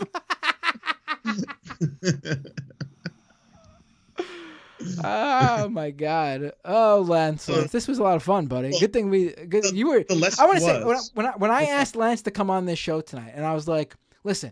I want to talk about the Trump stuff, and it's clearly going to be the jump off to a number of adjacent conversations. And he was like, listen, I don't think there's enough to talk about this Trump stuff. Is it even going to happen? And I'm like, okay, why don't you just come on the show then and completely blow up the topics I want to do? Just shout it to my face. But I think I was right. I think we got a lot of stuff out of the Trump jump off. And I hope it turns into an actual photo. I mean, I think we both agreed at the end of the day, that's what we want, right? We want that's all we're probably going to get. We'll get a mugshot, just one mugshot, and that's it. One president has been mugshotted. You know, I mean, listen, I think if something did happen, right? If something did happen, that's the most we're going to get out of it. A mugshot. He's not going to end up really you're not going to see the perp walk. There's not going to be cuffs. It's not going to be Trump behind bars. I know we all would love to see that, but we will get the mugshot if this does happen. That's a guaranteed thing that happens if he actually gets indicted and brought in. Yeah, fair enough. Well, thank you for having me. That was a pleasure. I guess I'll raid you shortly after this and enjoy the rest of the show. And I will see you tomorrow on. 5:30. 5:30 your time, Pacific time. Yeah, sorry, 5:30 Pacific time, 8:30 Eastern Standard Time. Leftist Mafia will do Leftist Mafia stuff. If you do political content, man, how do you go by Pacific time? I know you're on the West Coast, but I feel like anyone who does political content has to usually go by East Coast time because that's where everything goes by. I mean, America rules the world, and most of the stuff happens on the East Coast first. I just got to sit back. What does America have to do with East Coast time? You own the East Coast, don't you? Doesn't America control the East Coast? I mean, you guys also experience the time zones, don't you? Don't tell me about fucking Quebec, Newfoundland, all these other parts of the country. God damn it. Right.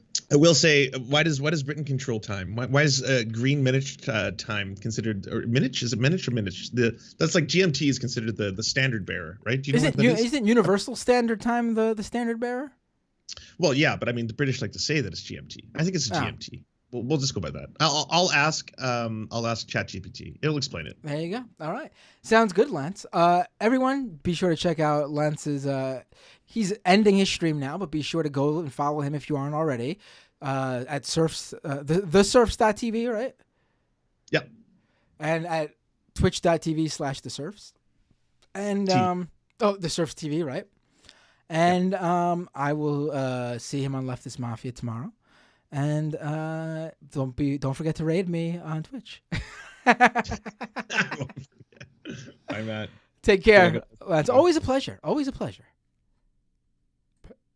All right, folks. That's not the end of the show, though. because I'm about to start taking calls. That's right, phone calls. But before I do that, it's been a pretty quiet over on Patreon in recent weeks. People have been having some money issues, so we lost a few patrons, have not gained any in return. That happens every now and then. It sucks, but I always say, number one thing is that everyone, in fact, geez, March has been really bad. But that was an aside. But please, I'm not talking to you if you, hold on, don't call me just yet. I'll take calls in just a second. Hold on. I got to do some quick promos, and then I will start taking calls. If you are having money issues or can't afford to do so, or I totally get it. This is not for you. But if you have a little bit of extra money lying around and you're looking to support your favorite online creator, then don't. Support me instead. I hope I'm your favorite online creator. But if not, also support me instead. Patreon.com/MattBinder. Your paid monthly subscription greatly helps me continue to really pump out content. It helps me set aside funds to upgrade really gear, supplies, pay for recurring costs like podcast hosting, yeah, I really can't do it without my patrons. They are what keeps me going. So be sure to go to patreon.com/MattBinder to support this show. If you are on YouTube and are not already subscribed to the channel, go to youtube.com/MattBinder to subscribe. And if you'd like to give off like a one-off payment / donation, you can do that via the super chat. And I will read all super chats in this upcoming second half of the live stream. Furthermore, if you're on Twitch, be sure to follow my channel on there if you're not already doing so at twitch.tv/MattBinder. And if you are an Amazon Prime subscriber, be sure to connect your Amazon Prime account to your Twitch account so you get that free Twitch Prime subscription every month. If you have already done that, be sure to give me your Twitch Prime subscription every month. It is absolutely free for you to do. It comes already bundled with your already paid for Amazon Prime subscription. It's like a bonus Amazon gives you. And if you don't use it, you're basically letting Jeff Bezos and Amazon, the company, keep your extra money that could be going to a Twitch creator every month. So twitch.tv/MattBinder to drop that Twitch Prime subscription. And of course, if you just like doing the regular old paid for tiers on Twitch, you can do that too. What else? Oh yeah. Go to doomedcast.com for all the links to the podcast version of this show. And if you're over at Apple Podcasts or Spotify, be sure to leave a review for Doomed with Matt Binder. By leaving a review, you help boost the show up the Apple Podcast and Spotify podcast charts, which in turn helps new people discover the show. And of course, check out my other show, all about cryptocurrency and the very worst of online scams, the scammy hustle and grind world we live in. Scam Economy at scameconomy.com for the podcast links. And of course, the video version of Scam Economy goes up on YouTube just like the Doomed live stream does. And the post Scam Economy show, the live post show right after the Scam Economy episode goes up on Twitch too. Without any further ado, if you are watching live on YouTube or Twitch, or you are a Patreon subscriber, just listen to the brief musical interlude, and you will be immediately brought into the second half of the show, where the phone lines will be open, and you'll be able to log into Skype and search Doomed Live, one word, Doomed Live, and you can call into the show absolutely free. I take the calls as they come in. And just be ready to talk because you might be the first to call in, which means I'll just grab your call. If you are just listening to the free podcast version of the show, this is where that free version on Apple Podcast and Spotify cuts off. And this is where I say to you, I will see you next time on Doomed.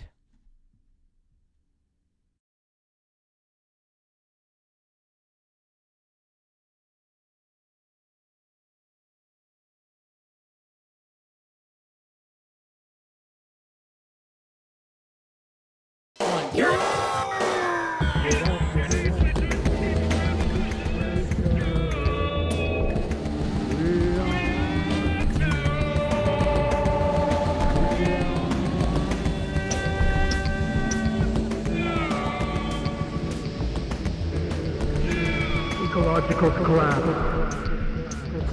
Corporate fascism. Corporate journalism. Police brutality.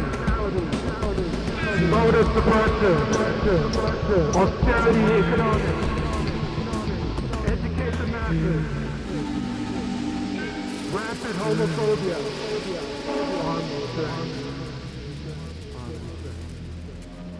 We got our first caller. Hey, what's your name? Where you calling from? What's up, Matt? Hey, You from Jamaica? Dave from Jamaica. How are you doing, my friend? All right, we are back on the show. This is the second half of Doomed, where I take your phone calls, and we already got calls coming in, so let's take them. Hey, what's your name? Where you calling from? Hey, how's it going? Can you hear me? It's going good. Yes, I can hear you. What's your name? Where you calling from? Patrick from Pelham Bay. Hey, Patrick. I see you are using video on Skype. Can I pull up your video into the feed? Yeah, go for it. Cool. Perfect. So what would you like to talk about, Patrick? I just wanted to talk about the double-edged sword of well-meaning liberals using kind of the born this way ideology to couch their support for gay people. So a lot of this has been the subject of academic critique, but I just wanted to explore it a little because I think it's worth reiterating. Yeah, sure. Let's do this. Why don't you start so I can see exactly what your framing of the conversation is? Sure. So people say so the ultimate thesis is that whether or not it's permissible to be gay shouldn't be contingent upon biology. So people are like, people are born this way, therefore we should accept them. And that's wrong for two main reasons. One is that biology is provisional. So if postnatal causes are determined, then the political project is ultimately thwarted. And then secondly, it feeds into kind of a biological determinism where people are born with these inborn differences. And basically what I advocate is don't look for human rights in the sequence of nucleotides you have. Right. Yeah, I see what you're saying. I mean, I agree. I mean, I do think it's important, obviously, I think it's obviously true, though, that, people who are LGBTQ are indeed, I sound like Lady Gaga saying this, but born that way. Yes, of course. But what I'm saying is that right. whether or not you're born that way, it's okay. Shouldn't matter. Like, right. It ultimately doesn't matter. And people are looking for these justifications in biology where biology doesn't need to come into it.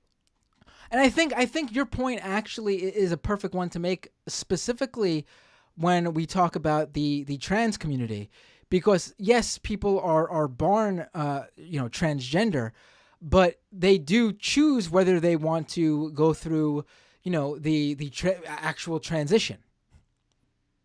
Sure. Yeah. So. And it's fine either way. You can choose to do that, or you could choose not to. Your transgenderism, your who you are is completely valid either way. Yeah, I think it's important to divorce oneself from biological deterministic reasoning.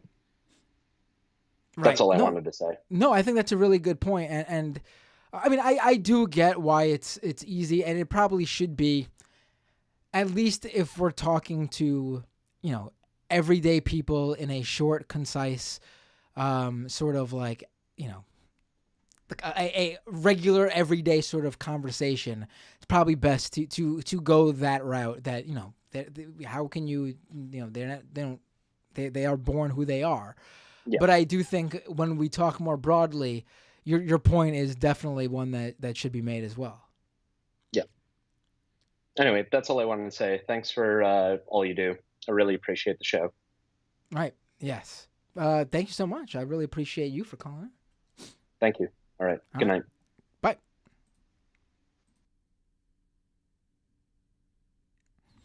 All right. Oh, we just had a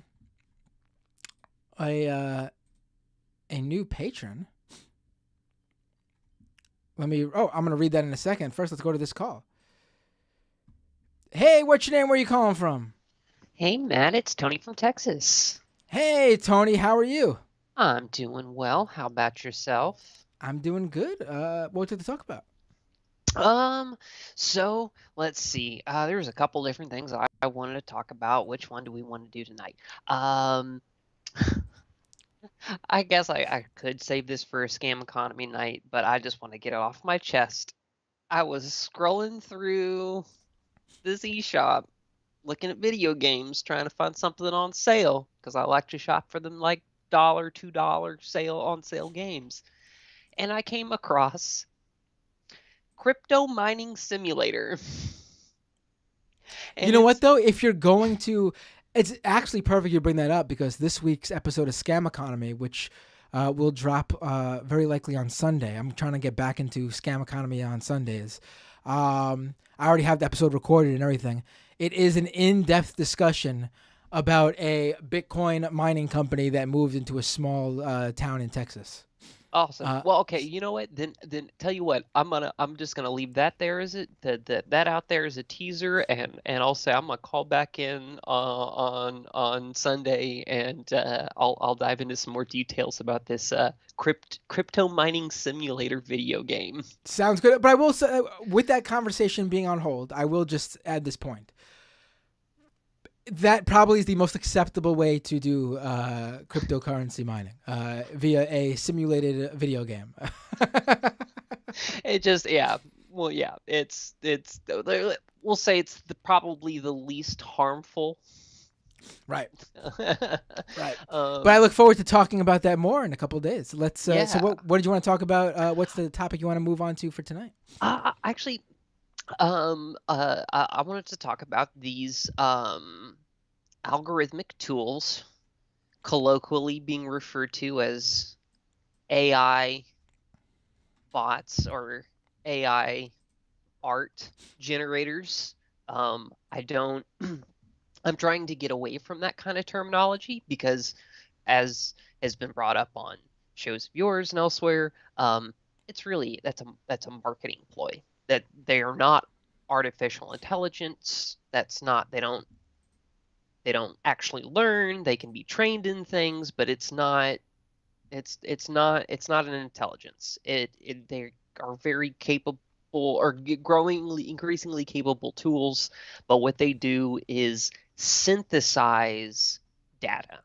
Right. Whether it's synthesizing imagery or synthesizing audio or text, like they are digital synthesizers or digisynths, as I am kind of throwing out there as the new colloquialism. Because I think,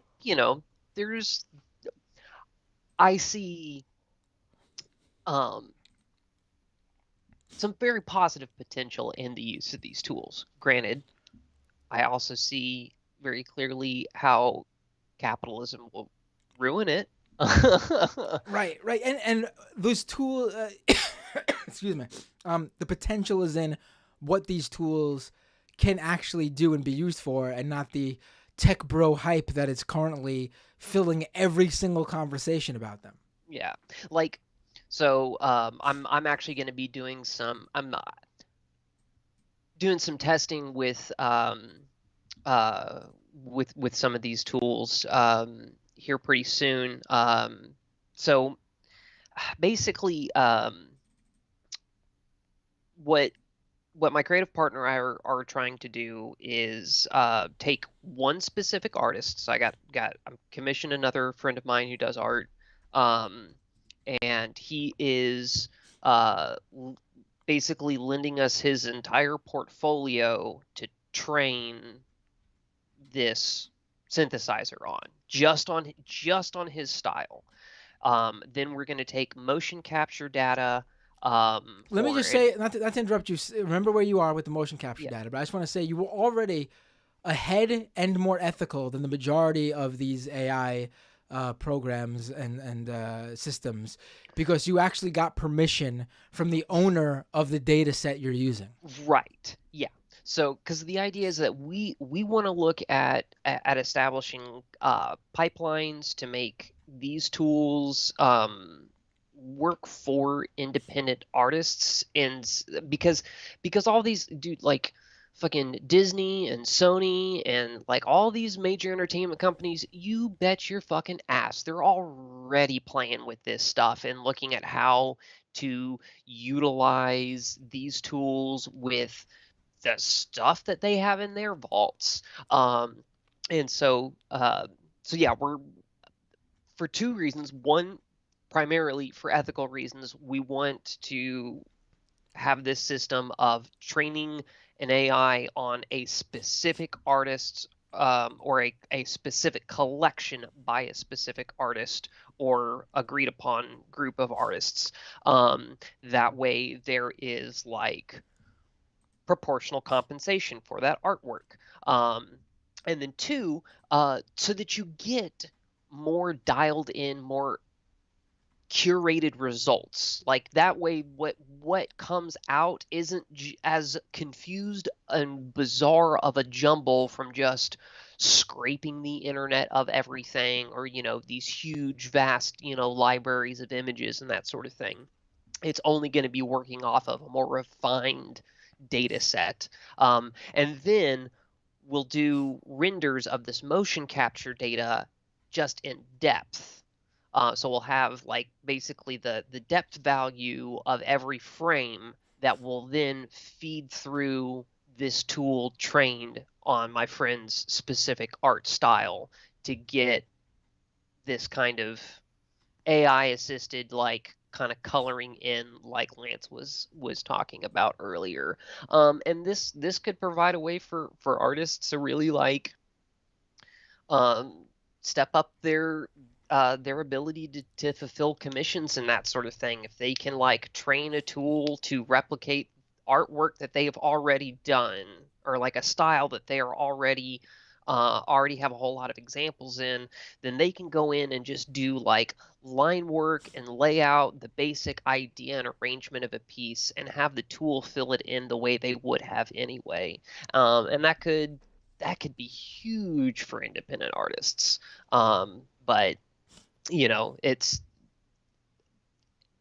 getting familiar with this kind of stuff, and like in anything, the more skilled a craftsperson you are, the more you can do with whatever tools. So even if you have really super fancy tools, if you don't really know what you're doing with them, what you can get out of it isn't necessarily as potent of a yield or what have you. But so that's kind of where my head's been at on a lot of these algorithmic collaging digital synthesizers, is trying to find ways to bolster ourselves in the face of the corporate use of misuse of these kinds of tools. Right. No, I think that's, I think that's obviously it would require someone, to have the knowledge to be able to do this and already have the very specific sort of niche idea in mind, so they could train on a very specific data set, which means it wouldn't be probably all that profitable of a business model for the big tech companies looking to appease a very large swath of a potential customer base. But using a very specific data set for a very specific use case seems like the most ethical and the most accurate way to get what you are looking for. Right. Absolutely. But again, you have to know what you're looking for. Like, you obviously have the art project in mind. Mm-hmm. With a company, they have to appease people who don't even know what they want, and they're just gonna throw shit and see what sticks to the wall. Right. based off of whatever kind of like survey feedback or like data harvesting that the search engines do on you to figure out what's trending and what's hot and how do we use what's trending to algorithmically generate whatever the next project is. And the like the corporate interests really want to mystify this whole process and turn these tools into magical little black boxes, one to like guard against accessibility of these tools, and two, to help decouple like executives from responsibility and choice making. I mean, just look at like the way that like Netflix shit cans a lot of its shows based on algorithmic performances and really short like window captures and stuff like that. It's just and the way a lot of these financial companies are leaning into algorithmic tools to make decisions, so that you can say, oh, well, the machine made that decision to lay off all of these people, or the machine made the decision to like go forward with this project, and you can't blame the person. And then the last thing before I go, and let some other callers get their say. I need new reference photos. The last ones didn't work out. Do you need me to well, give it to you actually, right no. I'm gonna. If you've got like you or your significant other has like a headband or something that you can pull all your hair back. I need some a really clean front facing picture with your hair not like over your forehead and stuff. now? Oh, okay, sure. I could show you my big ass forehead. If Other than you don't have to do it on air. Just like no, I know. I'll get it to you. yeah. Like just a good clean front facing shot, so that I can utilize that a little more cleanly, and then DM that to me on Discord when at your opportunity, at your convenience. Yeah, sure, no problem. I'll get on that. And call to action, Papa B. Help him remember, please. Oh yes, already speaking. All right, wow, that was good. That's going right to the father to make sure I get it to you. I respect it. Appreciate the work as always, Matt. You have a good one. Thank you. You too. Take care, and I will get it to you. Thanks. Bye. All right. Let's go back to the phones. But first, I want to thank the people who have become patrons this past month so far. Alberto A, the Hot Tub Globalist, Alvin B, the Bear over there, and joining literally like 5 minutes ago, Uncle Slayer. Thank you all so much for becoming patrons. Folks, once again, patreon.com/Matt Binder to support this show. And now let's go to this next phone call. Hey, what's your name? Where are you calling from? What's going on? It's Hansy. Hey, Hansy, how you doing, my friend? What's up? What did you talk about? No. I liked your interview with Lance. By the way, I thought it was pretty cool. Thank you. I appreciate that. Yeah, no. I was going to talk about again.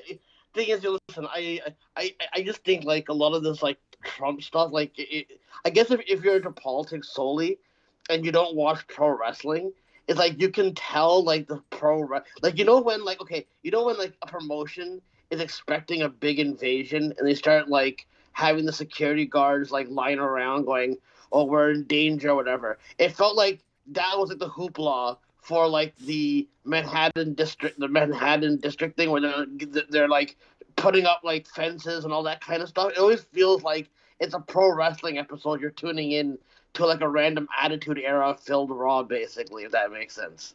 No, it does. Yeah, I mean, everything's pro wrestling when it comes to Trump. Yeah, I mean, like I said, I usually view this stuff as, I guess if we're going to continue with the wrestling analogies, as dirt sheet bullshit, when it comes to Trump facing any sort of like legal ramifications or any real consequences. But the real wrestling news sites were sourcing some noteworthy backstage producers on things that quite possibly could actually come to fruition. Obviously, as we all know, Vince McMahon's storylines can change on a whim. He's been known to rewrite entire scripts moments before the show goes on air. And that's how I sort of view this situation. Like, it's the reporting and the stuff coming out of Alvin Bragg, the Manhattan DA's office, seems legit enough that this is a real possibility. But again, a la Vince McMahon booking a show, it's always subject to change up until the very last minute. And a cool idea that was reported on the wrestling news sites may never even make it to your TV set. And that might be what happens here. And it wouldn't surprise me either way. That's pretty good, man. I've been waiting for someone to catch up on my speed of analyzing and doing it the pro wrestling way. Because whenever I do a podcast, I just analyze discourse like it's pro wrestling. Because, like, dude, do you remember? Has there ever been an era of a time in pop culture or like political stuff where like calling somebody like being a pedophile or a rapist has never meant so fucking less? Like, it feels like if Milli Vanilli and Pee Wee Herman wanted to get their discourse out of the way back in the early 90s, they would have been blowing up, like, in, like, the 2020s. Because, like, literally every single person that's in the discourse is being accused of being a pedophile or being a rapist. And I never remember a time where it's meant so... Like, even though those are serious fucking things to be done, but it just seems like whenever anyone's accused of it, or there's, like, some type of history of it, what's it called? Like, no one's really suffering any consequences. And it's just like another insult. We're like, yeah, I guess I am that. And then we just all move on, I guess. Right. No, I mean, it absolutely has, the right has absolutely diminished the terms, pedophile and rapist. I mean, everyone, they just throw those accusations around. And, yeah, I mean, I guess, people within the LGBTQ community, back in the, I guess 70s and 80s might have experienced something of this nature. But I think the internet has ramped it up tenfold, and it's been even more in the face to allies who don't usually, who haven't historically had to come face to face with it like LGBTQ people have had to. Like, yeah, go on. Sorry. Yeah, I would say, like, I bet a gay man in the 80s, was routinely, smeared as being a pedophile or whatever. But their ally back in the allies standing up for them back in the 80s might not have had that so in their face, because the internet didn't exist and they weren't put in that situation. So I think maybe, it is ramped up. And I think other people are now getting to experience some small, it's obviously not the same still, but they're starting to experience some small sample of what it is like being someone who's LGBTQ right now. No, I understand that. And listen, and before I go, I don't want to. I know you have other callers, bro, and I know it gets tiring and whatever and all that. But the one thing I wanted to talk about. Did you see Anna Kasparian? I don't know if you talked about it. Did you see Anna Kasparian's recent tweet? Or yes, no? I have. I don't know what the point of that was. I'm assuming tomorrow on the Majority Report, Emma is going to bring it up because she obviously worked at TYT and knows Anna. I know people think I'm in that world, but I've actually never met Anna Kasparian. I've never spoken with her. I think the furthest our connections have been was, I think she started following me after she started working a bit with Michael Brooks on that short-lived Jacobin weekend show they were working on. she, I've seen her retweet me and stuff like that. I'm familiar with her work. Just I never really, was a daily watcher of TYT, but I've watched clips every now and then, obviously. I don't know what prompted that. It was completely unnecessary. Can I, as someone that does watch TYT, but I'm on the train now where I'm like, meaning it's like this, it's for me, for TYT, it's like the last couple of years of Jimmy Dore, where like I did like him at first, but then the last couple of years, I've always I never really just trust anybody full out. So there's always been suspect things Jimmy Dore has said. And then the last couple of years, Jimmy Dore has really gone where now I'm like, you know what? Other people like Majority Report and, Serfs TV, they're covering some of like the more outlandish that Jimmy Dore says. So I don't need to really watch Jimmy Dore anymore. And the same thing with TYT now, where it seems like every single, like not every single person, but most like people like Dave Rubin, Jimmy Dore, it feels like a lot of them have gone to this right wing trajectory, and now Jank and Anna are trying to find a way. Because I know you probably don't do it every single time, right? But I'm noticing more and more they'll talk about, oh my god, all people focus on culture war stuff, but then they'll constantly use celebrity sensational stuff to then hammer home points. Like to basically use that sensationalism to basically then like make the actual systemic shit mean completely less. So you know what I mean? Like for example, like the same thing that she said about the birthing people in 2019 when I was falling for some of the anti-trans stuff in the more sophisticated way, that would have been dominating my thoughts. Like, oh, I guess that's the biggest deal. But I don't think I think those things are always done by design for it to be used as sensationalist shit, because more people are going to focus on the sensationalist shit. Like, more people are going to focus on somebody saying the N-word more so than focusing on private prisons still using black people for slavery. You know what I mean? Like, the sensationalist shit will keep dominating while we just leave the actual real, like, damaging stuff that's going on. And she knows better. Like, I don't know if you don't agree, that's fine, but Jank reminds me of if he auditioned to play a water buffalo, and that water buffalo auditioned to play Baba Booey, and then Baba Booey auditioned to play Hacksaw Jim Duggan. That's what Jank reminds me of. That's very specific. I've been working that one for a while, bro. I'm sorry. But no. But dude, I just think the sensationalist shit is like because most people who don't follow politics, right? They only follow the sensationalist shit. So whenever a celebrity is promoted, like I pointed out a couple of weeks ago when I called your show. Remember I was talking about how one of the things that went viral was the artist Genuine getting a lap dance from a trans woman, and he didn't want that to happen, and then it became like, oh, you're transphobic if you don't want to lap dance from a trans person. So then whenever you hear about trans issues, you're hearing about the most sensationalist and ridiculous culture war shit that what they call you. It's like they're manufacturing consent, so you don't give a shit that what they're called, they're going to be harmed in any fucking way. And I don't want that to happen. You know what I mean? And I was falling for some of that shit, and I had to pull myself out because I was looking at the propaganda, if that makes sense.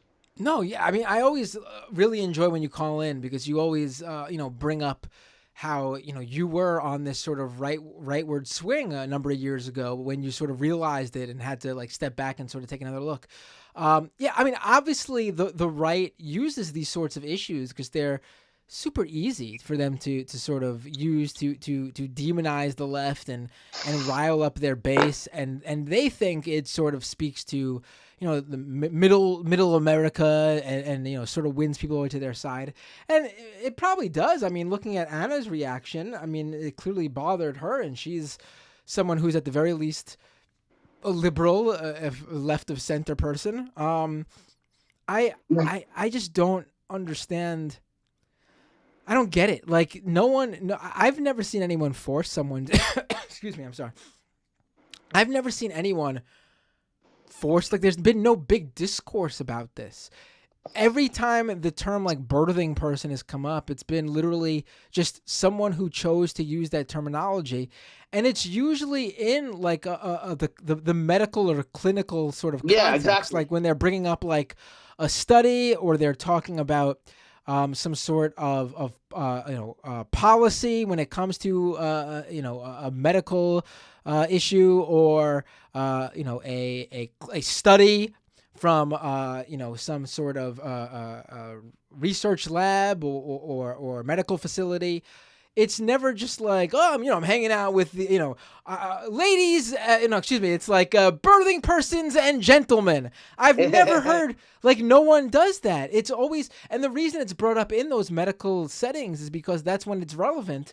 Because, again, they're usually talking to, say, women and trans men who can still get pregnant.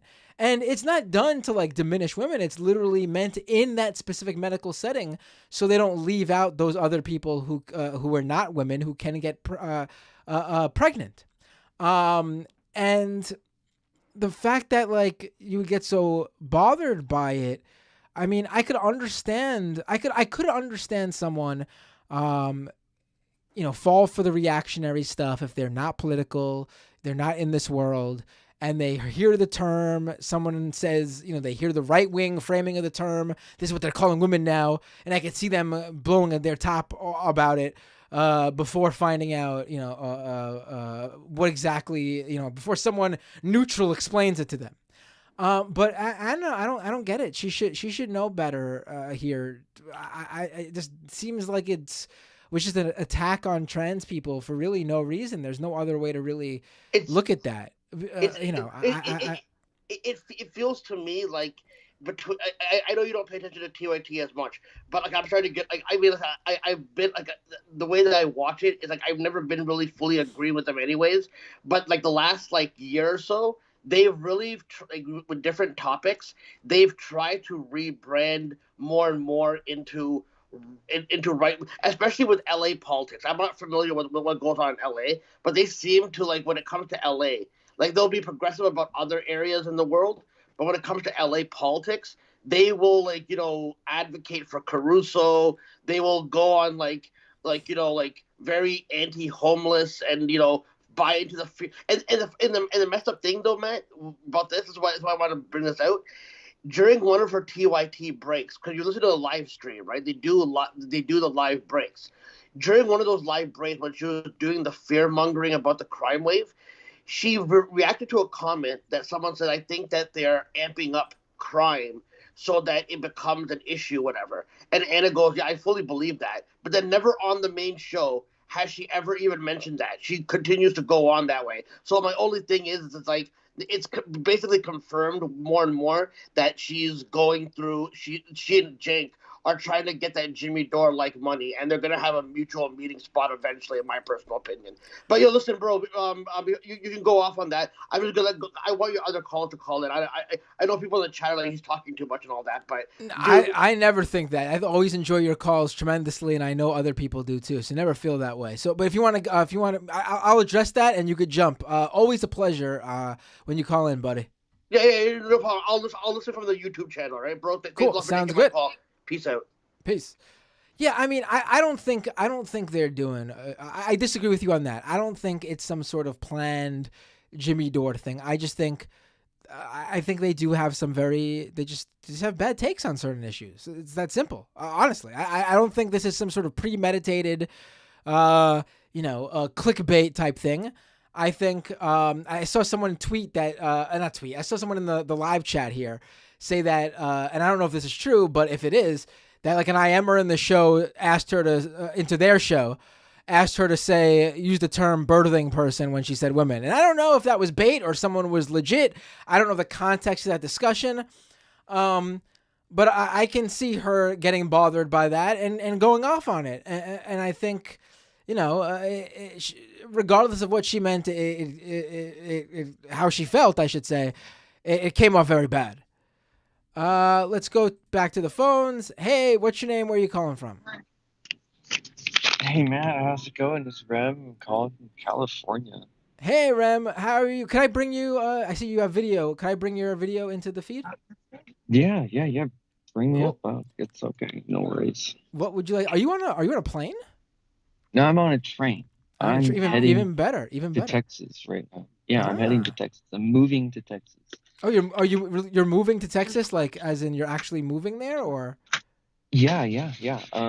Currently homeless, but it's okay. I have friends there who are gonna house me, so Oh, that's I'm good. Okay. pretty Okay. pretty excited about that. Cool. Yeah. Cool. I'm sure Texas is a bit cheaper than at the very least than California, so it probably will help to get you back on your feet and everything, staying at people's houses. Yeah, And, yeah. yeah. I wasn't living here in Cali. I was just stopping through because of my second train. I took a train from Portland, Oh, okay. Oregon, and then I stayed the night here in LA at a hostel, and then now I'm just starting to leave to Texas. It's going to be like a 2-day trip. So, Well, and I'm have a exhausted. good. Where I'm exhausted. I don't want to ask where because I don't want anyone to I don't want to pry. But enjoy wherever you're going in Texas. Well, yeah, I appreciate it, man. And then I had to make fun of you about your Trump impression. It always cracks me up. It's really bad. I know. I go into No, Bernie. it's uncanny.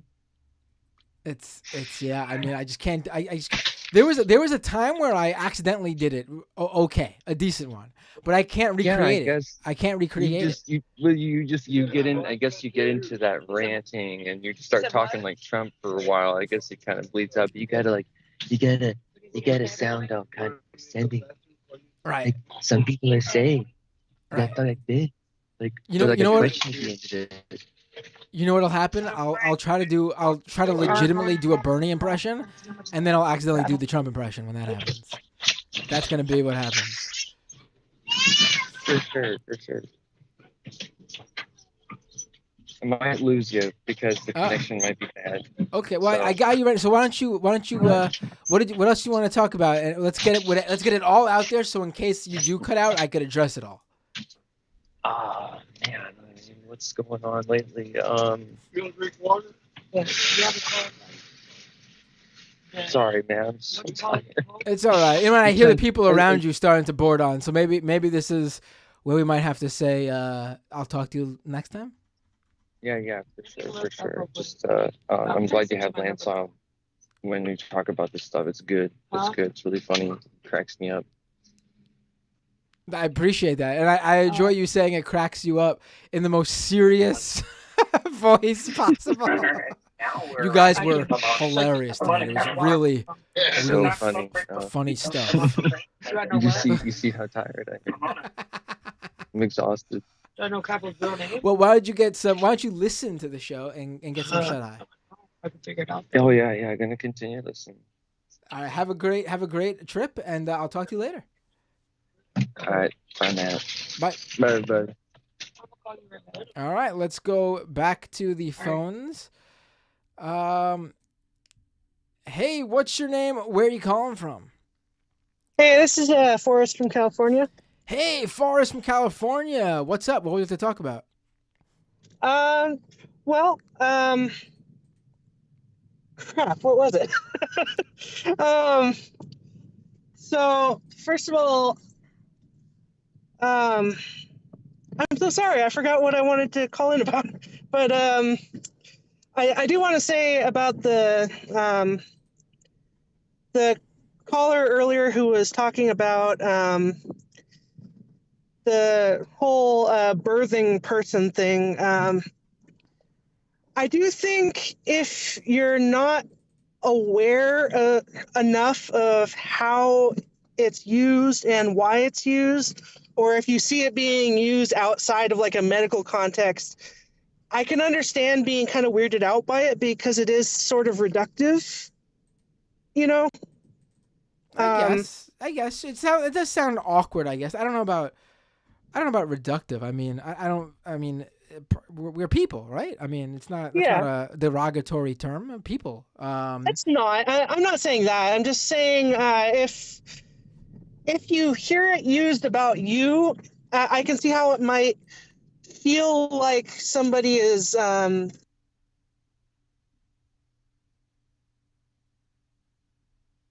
Hello? Uh-oh. I might have lost you. Uh-oh. Oh wait, hear I me hear you now? now. You came back. Yep, that's good. So Oh. just continue exactly where you were. No need to worry about the cutout there. Let's just pick up the conversation where we left off. Okay. Well, it's just if it's being used about you, I I think I can understand how it could feel like somebody is reducing their identifier of you down to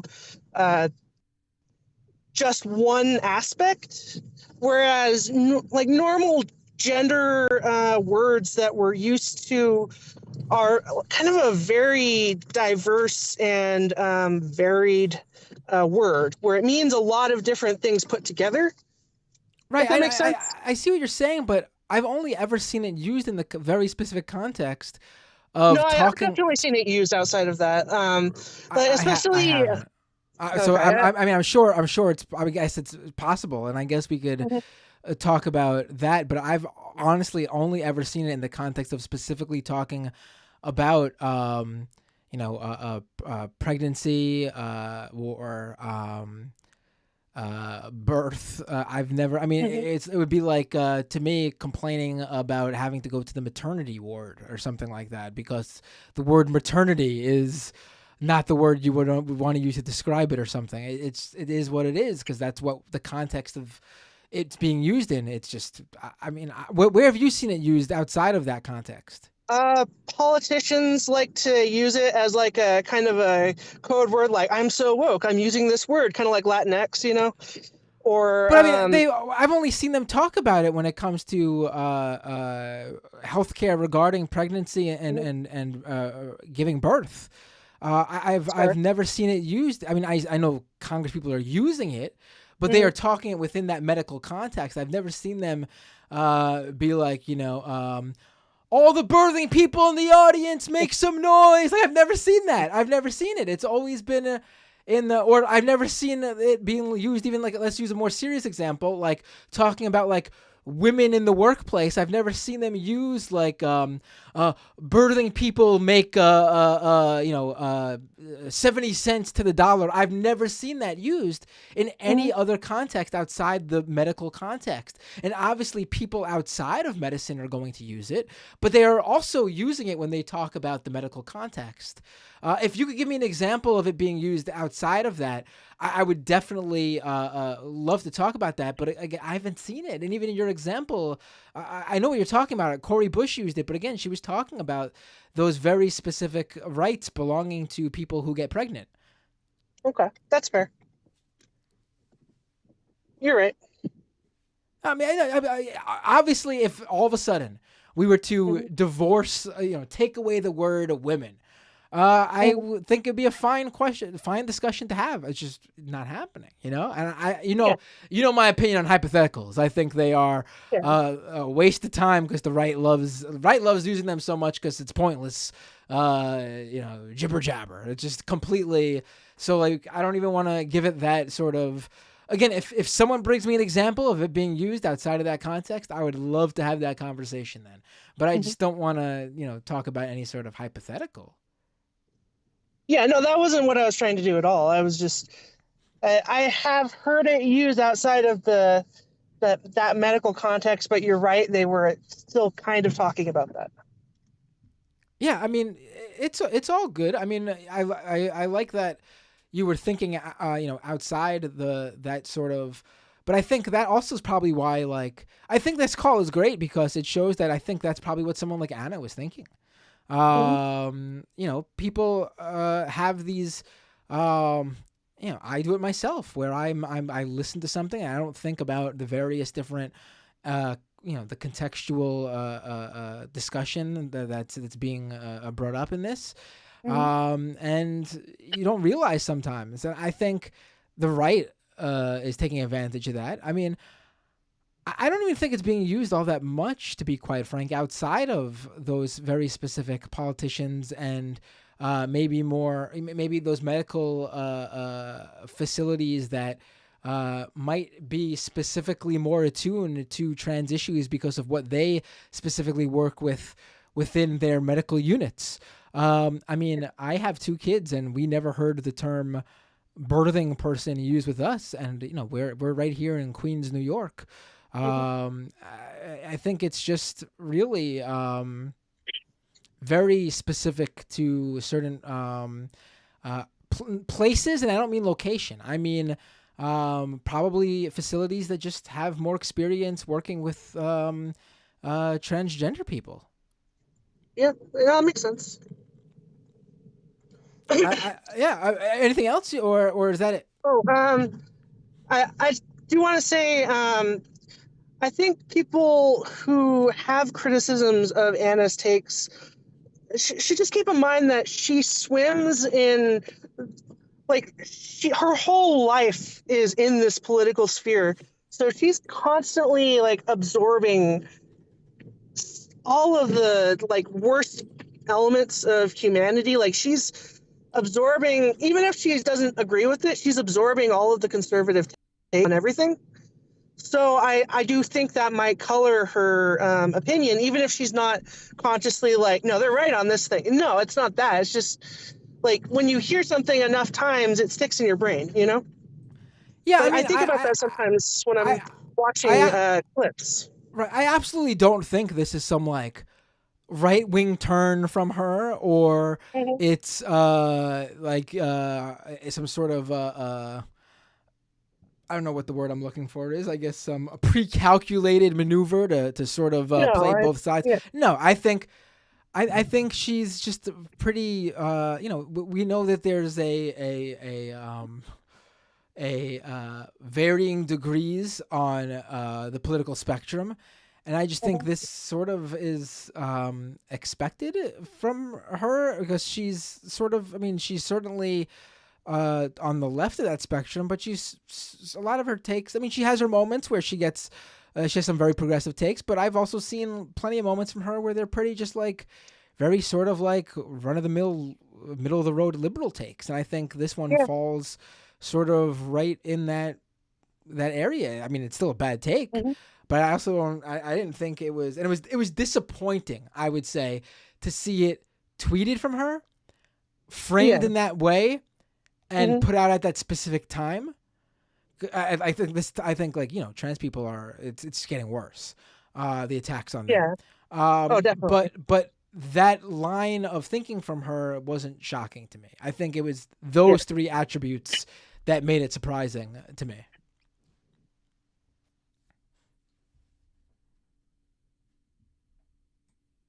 Hello? Remembered what I was originally calling about. Yeah, please go ahead. Can you hear me? Yeah, go ahead. Yeah, I remembered what I was originally calling about. So I've been fiddling around with the AI art tools lately, and I have to tell you, they're actually not as. They're a lot more hyped than the reality is. Because so you can get them to make interesting things, but saying that is like saying the classic monkey with a typewriter thing.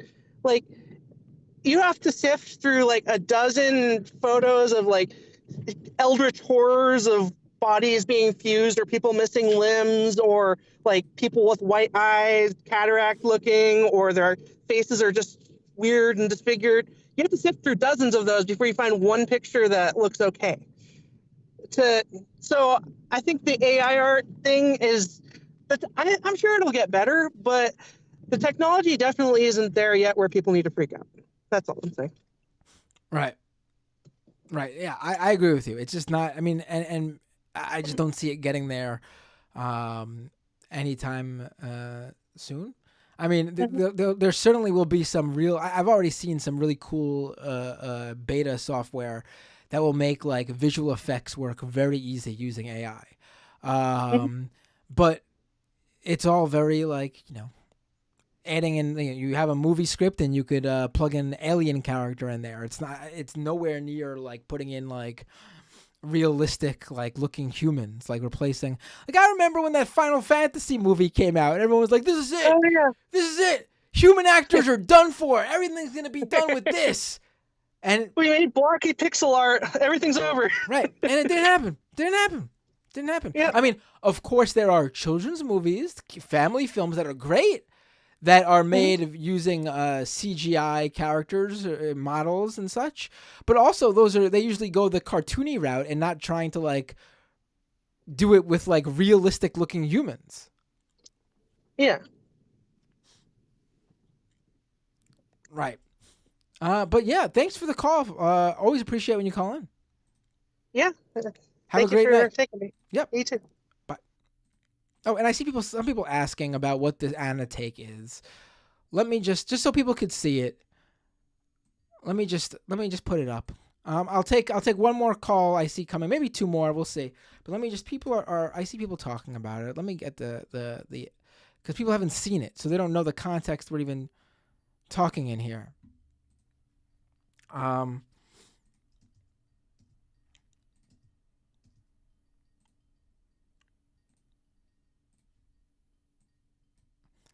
This is the tweet. I'm not even gonna. Oh my God, tons of people are calling in right now. Hold on, let me just talk about this for 1 second. I guess I gotta read it because people listening to the podcast. But Anna said, "I am a woman. Please don't ever refer to me as a person with a uterus, birthing person, or a person who menstruates. How do people not realize how degrading this is? You can support the transgender community without doing this shit." I've said my piece on it. I'm just reading it for people who didn't know what we were talking about. And I'm sure it'll be brought up on other shows I'm on tomorrow. Hey, what's your name? Where are you calling from?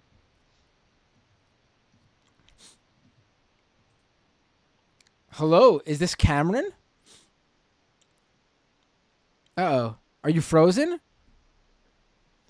This is the tweet. I'm not even gonna, oh, he's really behind them. I gotta hang up on Cameron. Cameron, call back in. I'll take your call. Oh,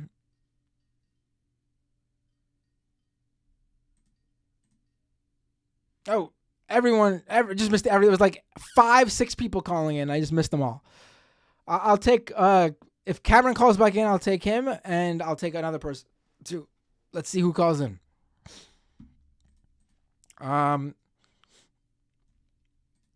Hey, what's your name? Where are you calling from? G'day, Matt. It's John from Australia. How you doing? Hey, John from Australia. What's up? What was it to talk about? Oh, well, whenever I call in, it's always to be a bit of a spoil sport, a party pooper. I like to rain on people's parades and bring some sort of very boring and dry perspective and commentary. Let's do it. So yeah, there's been a bit of talk about AI this call and even in the main show with Lance. And there's something that I want to sort of bring up as a sort of key distinction, because there's a lot of terminology in this space that sort of only really, the terminology used in the space has a specific meaning within that field, but the words are regular English words that have a variety of meanings. You were sort of we're hung up on learning versus training as you did at the start of the call, right? It seems to make sense to apply the word learning to this thing, but we bring with that a lot of baggage, right? And as you rightly point out, the word training is used in the field. Is what's used to describe the process of creating a model. You take an absolutely massive amount of input in the case of most of these models, and you train the model on that. That's essentially what results in the creation of the model, actually, right? You're not necessarily training the model on it. It's the training that produces the actual model itself. There is something that comes after that as another step that's used in a lot of these cases, which is called fine tuning. Right. Fine tuning is when you take an existing large model and you adjust the internal parameters of that model on a much smaller amount of input data in order to produce results that more closely align with that particular input. So, for example, I can have a large language model like ChatGPT, for example, and the base model has been trained on a massive sort of corpus of internet text. Then I can fine tune that model to produce, say, for example, Seinfeld scripts by fine-tuning it with a whole stack of Seinfeld scripts. Here's the interesting part. Fine-tuning, relatively easy to do. It's something you can kind of do on your home computer, depending on how many images or text, how much images or text you feed into it. Stable Diffusion, which is the sort of the larger image generation model, was trained 2.3 billion images, which is an impossibly large amount of images to kind of imagine. Right. You don't have 2.3 billion images on your computer. I dare say that any home computer, even like a gaming PC or even 3-4 gaming PCs, would have a hard time fitting 2.3 billion images on. Yeah, I don't. Yeah, it's a staggering we're talking amount. right. We're talking server, a whole server farm full of. Correct. For like a major platform would have billions of images on them. The computing power that it takes to train on that data set. They use one of the more common ones, and in fact, this is what Stable Diffusion used, is the NVIDIA A100 GPU, which is a GPU specifically designed for general compute tasks rather than graphics. They use 256 of those. Each one of those costs several $1,000s individually, so this is not consumer hardware. And it took 150,000 GPU hours. That is a amount of compute time on incredible hardware. Right.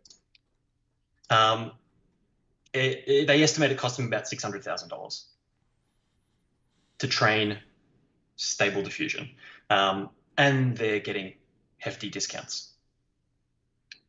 That's not including the time and effort it costs to catalog and tag the dataset they used. It's also not including the time and effort to download the images, downscale them for training, all this stuff.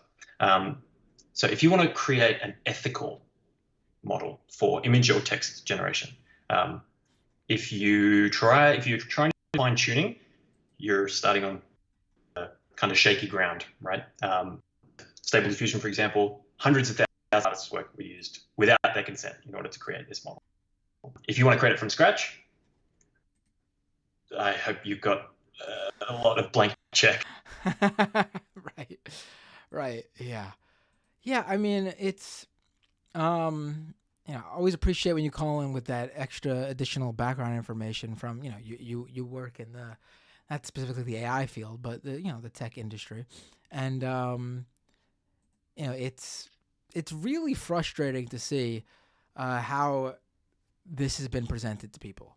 It to me is the most frustrating, honestly, in terms of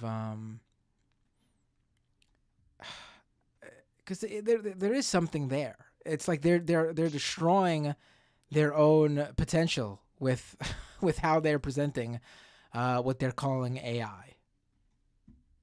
Yeah, essentially, like what we're seeing with this, if you realistically look at the industry at the moment, right, like, and where it's heading, it isn't that we've developed this technology, because we've kind of had neural networks for decades. Right. It's more that businesses have seen an opportunity to create a market where they can sit in the middle. Like, if you look at all these products, essentially what they're like, so for example, Notion, which is like a note-keeping software, has implemented AI, but they didn't train their own model. They're paying for ChatGPT.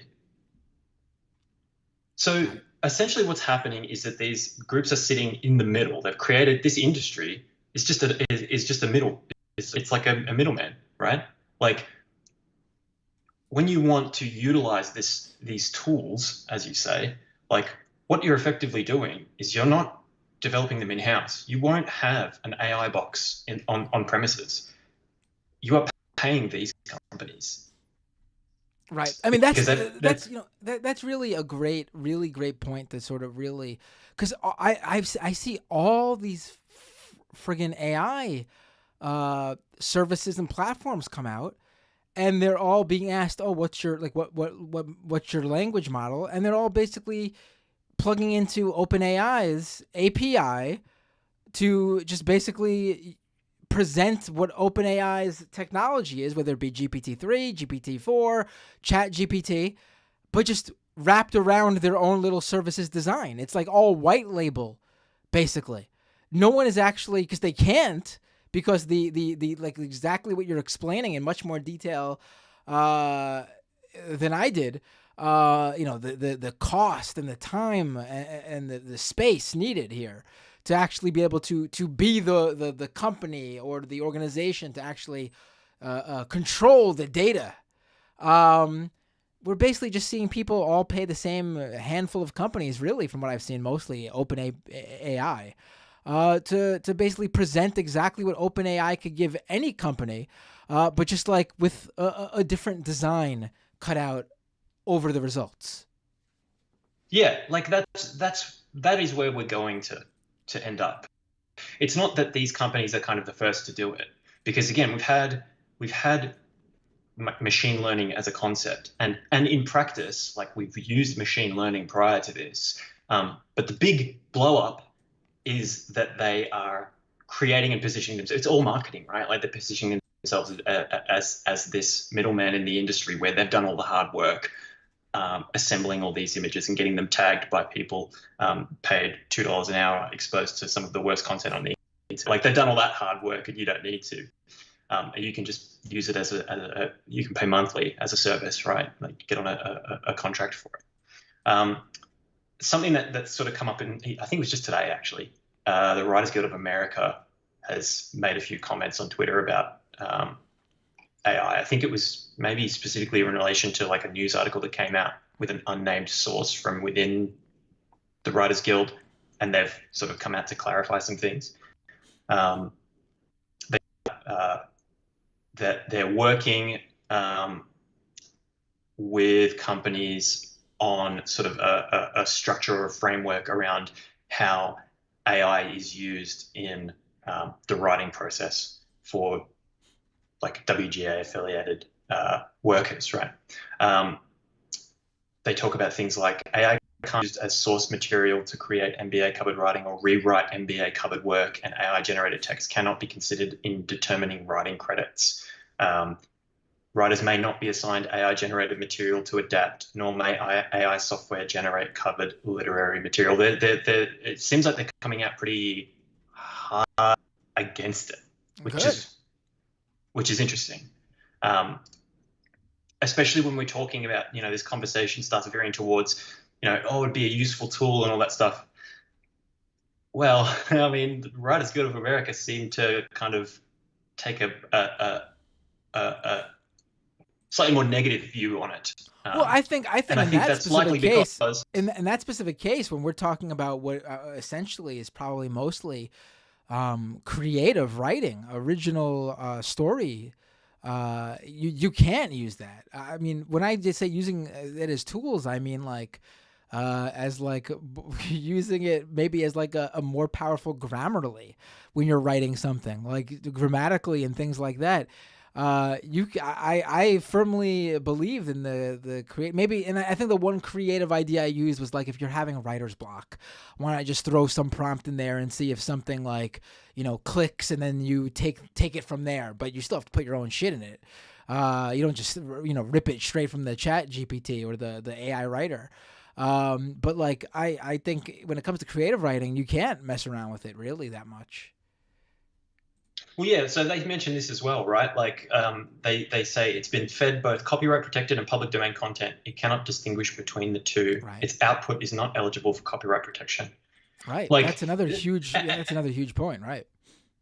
And on the point of like something like writer's block, for example, I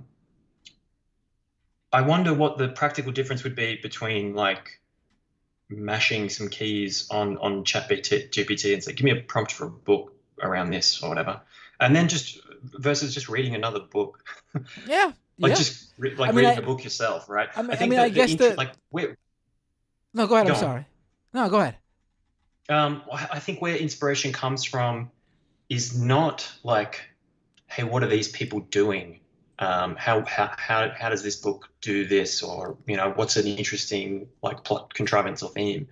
But it's more about like, you read a book and you go, I don't know if I agree with their approach to this, presenting this thing this way, right? I don't know if I like feel they covered this as the way I would.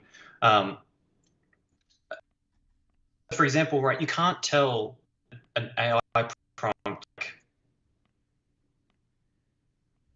Oh, you cut out. You can't infer you can't infer your intent or your like positions to it, right? Like it's because ultimately that means that you need to put them down into language, which is like it's a tool we use to very inaccurately portray the way we think.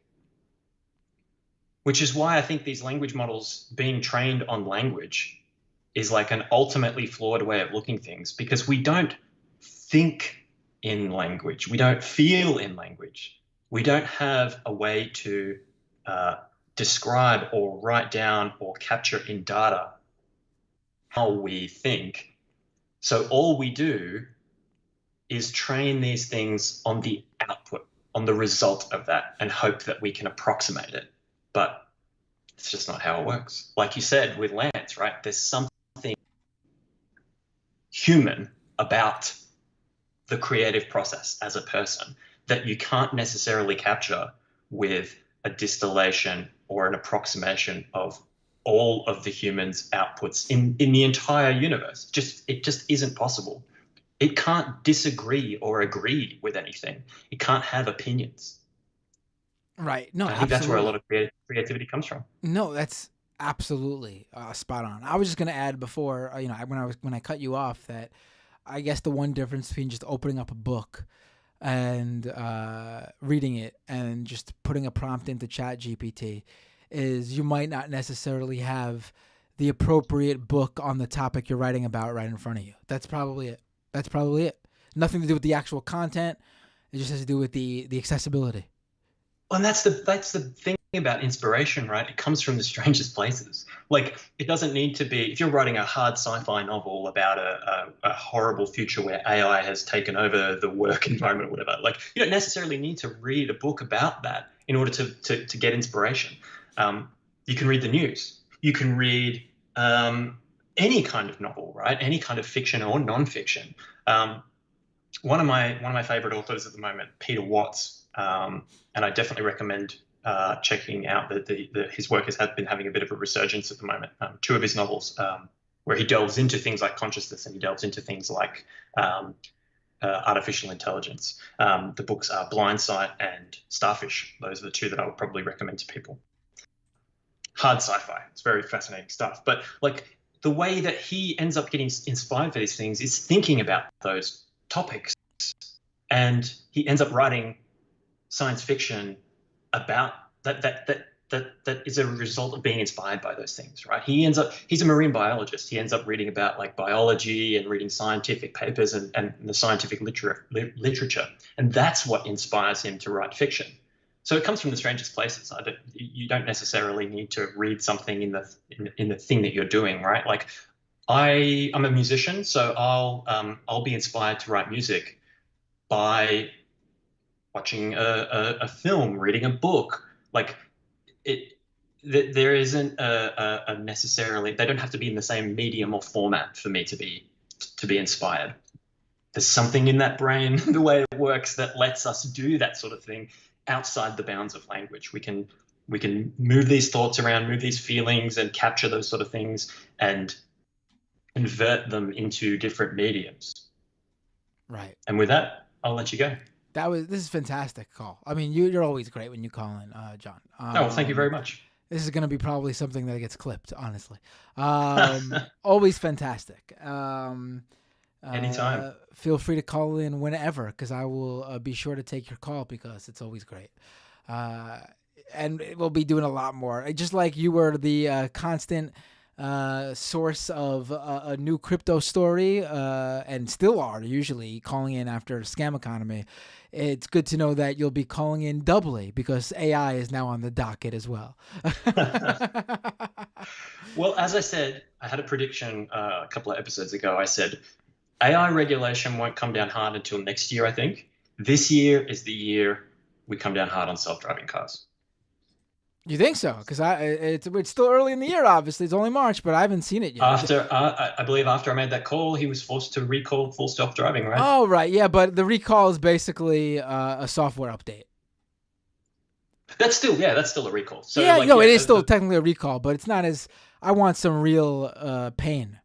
I think it's coming. I think it's coming. Yeah, I mean, we are seeing the regulatory crackdown on crypto right now. Oof.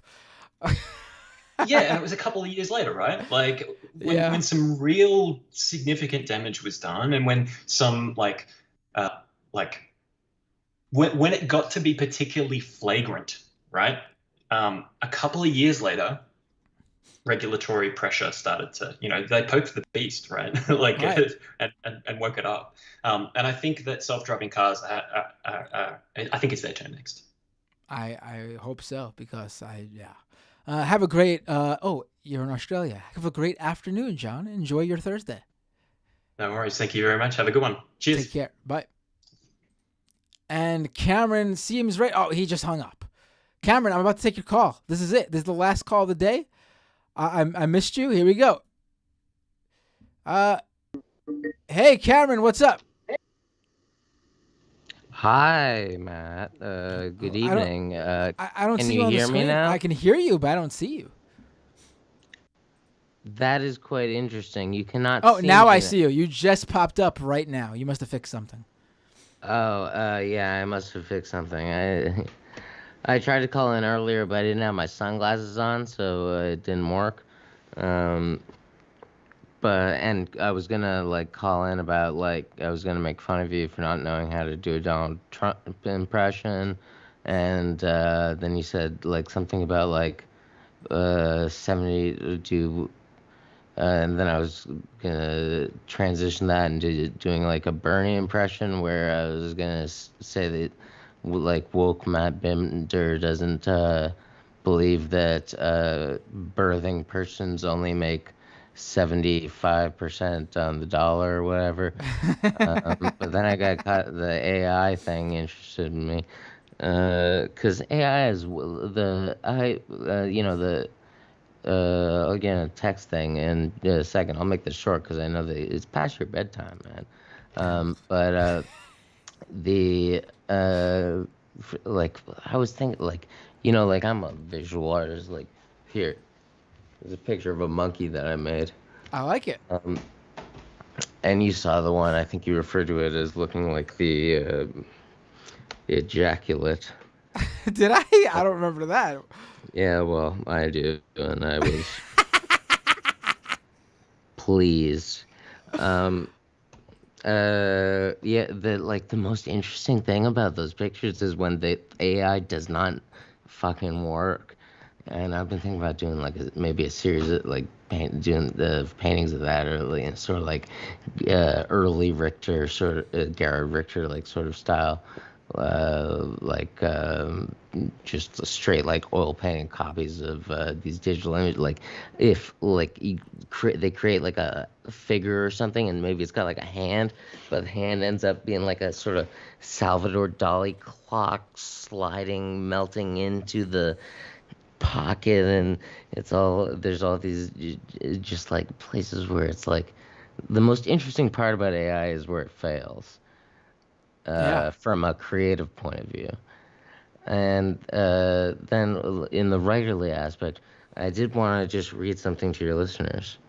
Go ahead.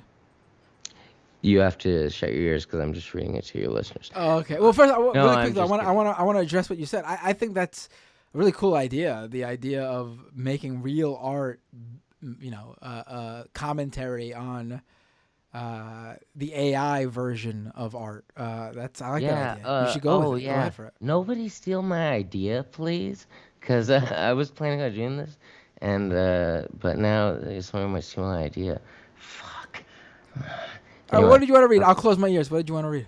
Oh, okay. This is from Brian Geisen. Like, there's a element to this AI thing that reminds me of, early like Dada or surrealism, and sort of early, not early, I guess, but early 20th century modernist art, avant-garde, I guess. And then Brian Geisen's like a cool guy. Like, he looks like a cool guy from the 70s, right? And he did these things. I'll just read. I'll cut it short. Cut right through the pages at any book of any book or newsprint, lengthwise, for example, and shuffle the columns of text. Put them together at hazard and read the newly constituted message. Do it for yourself. Use any system which suggests itself to you. Take your own words, or the words said to be the very own words of anyone else living or dead. You'll soon see that the words don't belong to anyone. Words have a vitality of their own, and you or anybody can make them gush into action.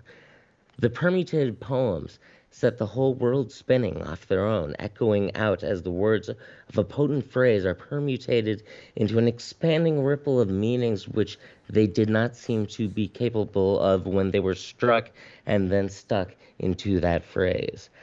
The poets are supposed to liberate the words, not to chain them into phrases. Who told the poets they were supposed to think? Poets are meant to sing and make words sing. Poets have no words of their own. Writers don't own words. Since when do words belong to anybody? Your very own words. And who are you? Are you done? I'm sorry, because I wasn't listening to any of it. Like you requested. Like you requested. Why would you listen to me? You should have listened to me. Because why would you listen to me? Anyway, I'm yeah. sorry. Maybe That's I just shouldn't. like, I should have listened. these I are should have like listened. You're right. AI just brings up a bunch of, my point being, like, AI is like fucking like treaded ground almost. Like, people think it's like fucking new future thing, but like in creative terms, there's only like that. What I read there points to the obliteration of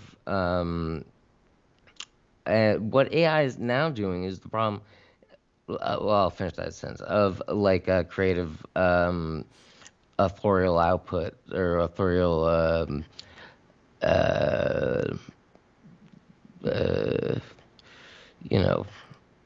command, ownership. Not exactly like the Foucault thing, but something similar. Or just endless, like, this is something that is treaded ground in like art theory, and is the difference between that, however, and what is the AI is the actual like is the mode of production thing, right? Like, it's specifically economic problem with who owns what and how the resources are being distributed, and less of a matter of a problem about. It doesn't seem new to me from a creative standpoint. Anyway, I know you're about to say you're going to let me go. I just want to say, I think you made great points. I mean, this is a side of Cameron that we don't usually see. Cameron in his most serious. I do appreciate you wearing the sunglasses the whole time, though. It did give even this very non-Cameron-esque call-in. It made it feel Cameron-esque because of the sunglasses. Someone once said, I saw like they were like, "Who's this like R.M. Brown ripoff?" And I thought I dressed like that because I feel, isn't this how that guy dresses? He's pretty good. Like, I mean, I'm not I think so. Maybe. I think maybe. Okay.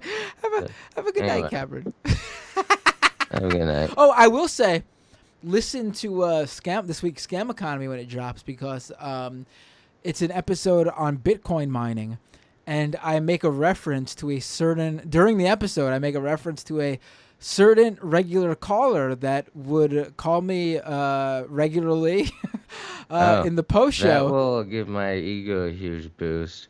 I might you have go. to bring out the hard hat. There you go. You might have to, right? I right, good night. actually mentioned the hard hat. Have a good night, Cameron. Take care.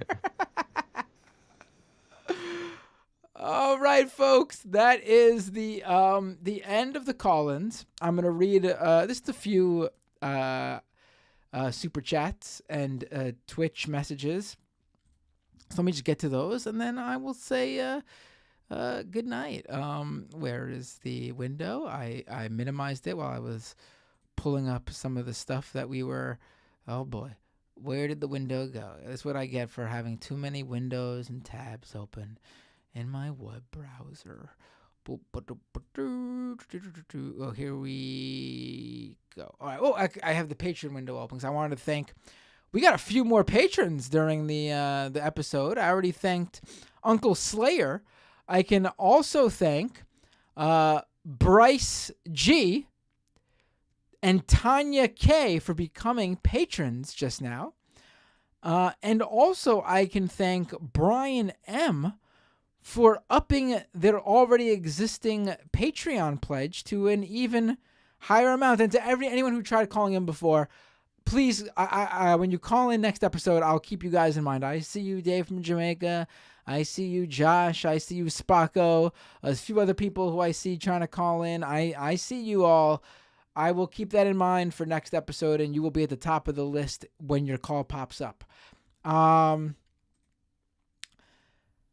So once again, patreon.com/MattBinder. Thank you all for becoming patrons. We're almost back to where we were before we lost a few people without, simultaneously gaining new subscribers. This has been a big helpful subscriber day. So if you're thinking about becoming a patron on Patreon at patreon.com/MattBinder and have the funds to do so, today would be a great day if you'd like. Also, let's see, where's the super chats? Let's pull that up. Just a few super chats. Brian L with a super chat, $10 super chat. Thank you, Brian. AI images look like oil paintings. Yes, that is what they look like. Absolutely. And Wanda with a super chat. Thank you so much, Wanda. So much fun seeing you and Lance, 1/3 of Leftist Mafia. Yes. And be sure to tune into Leftist Mafia tomorrow, live on the various channels. I think it's on Rational Nationalist channel, Human Reports channel. Lance does it on the Serfs Twitch channel. And then I upload it to my channel, youtube.com/MattBinder, usually the next day for people who prefer to just catch the replay. And over on Twitch, thank you, XLeftwardX. Ooh, you hardcore fan? Subscribe with Prime. Thank you so much. Jake Schro, subscriber Prime. Thank you so much, Jake. What else? Let's see. Amused Mob, resubscriber Prime. Subscriber for 10 months. Thank you so much, Amused Mob.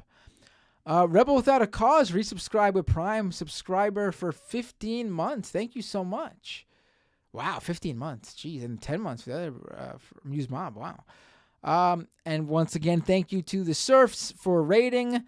And then thank you to the Humanist Report for rating the Serfs before the Serfs rated me.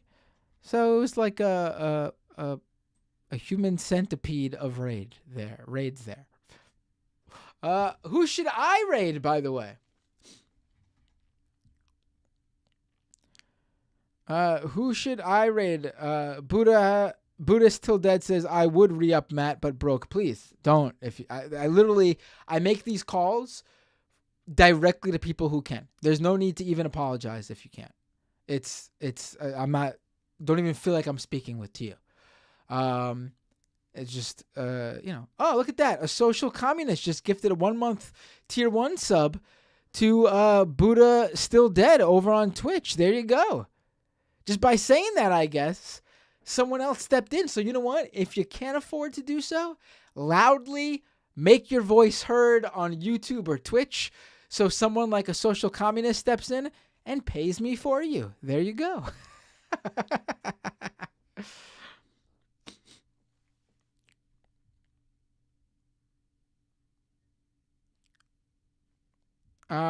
I got someone saying actual Jake I should raid. Ravana, is Ravana on? I don't think she's on right now, but I'll check. Dylan Burns, let me see who's on right now. Ariana Jasmine. Let's see who's on. Let me click raid channel. Ooh, Dylan is on. Actual Jake is on. Ariana is on. Here, you know what? I'll do a poll with those 3 people because that's who's on. Who should, and of course you could take the poll over at twitch.tv/mapbinder. We will put actual Jake, Dylan Burns. We will put Ariana Jasmine. Who was the other person that was mentioned? I don't think they were on there. Let me see.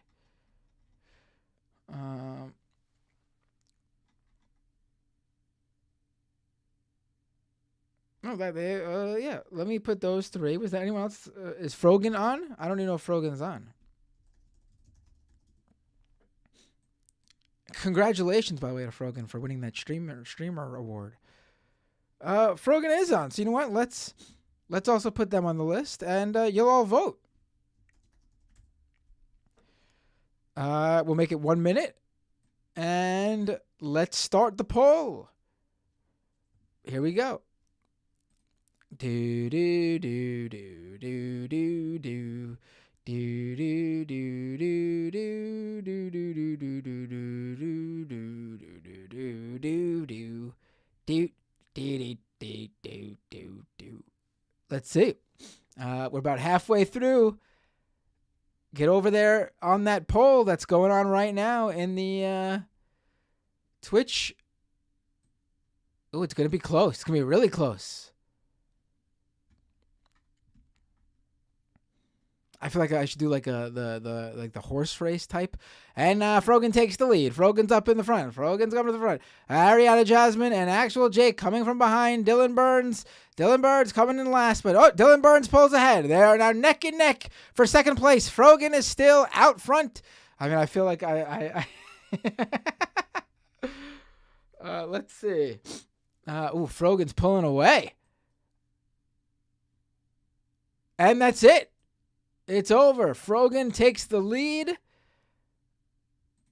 I'll read you the results right now. Frogan with 7 votes. Actual Jake, Dylan Burns, and Ariana Jasmine all tied with 3 apiece. Look at that. So, yeah. Don't forget to tune into Majority Report tomorrow. I'm on Majority Report tomorrow. Don't forget to tune into Leftist Mafia tomorrow. Leftist Mafia tomorrow. Don't forget to tune into Scam Economy on Sunday. People have been asking me to do a video game stream because I've been talking about playing a lot of Fortnite lately. I'll look to fit that in somewhere, perhaps. Maybe do a Fortnite stream, maybe on Saturday night Sunday night. I'm doing the maybe Friday night or Saturday night. I'll do a Fortnite. I'm not promising the Fortnite stream. I gotta fit it in, but I'll let you guys know. Follow me on Twitter at Matt Binder because that's where it would be announced.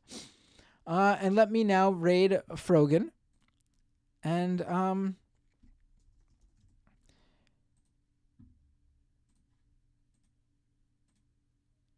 wait, we are unable to raid Frogan at this time. Why can I raid Frogan? I did this whole thing so I can raid Frogan, and I'm being told I can't raid Frogan? I can't raid Frogan. Why?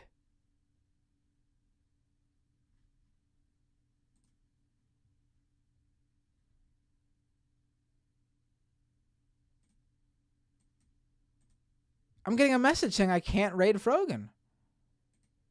No, she didn't block me. I could watch her channel.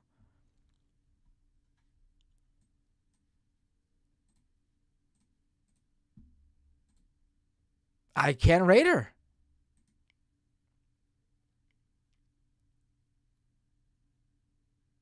I don't know why. Wonderful, because everybody else got three. Oh, we gotta go back to the. Back to the poll, because everyone else got it. Everyone else tied.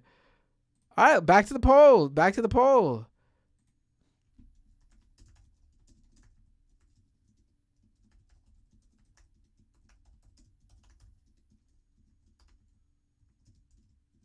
Here we go, another minute poll. Here we go, and we're off.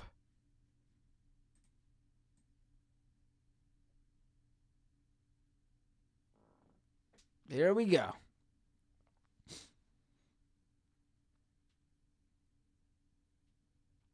Everyone tied for number 2 Omegas. That's why I had to do the second poll. Jeez. Everyone's tying again. Oh my God. Oh, if everyone ties again. Oh my God. We're about halfway through. Here we go. Who am I going to raid?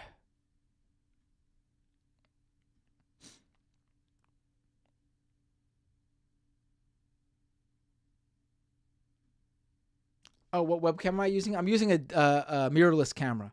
Lumix G7. I think that's it. It's okay. It's good.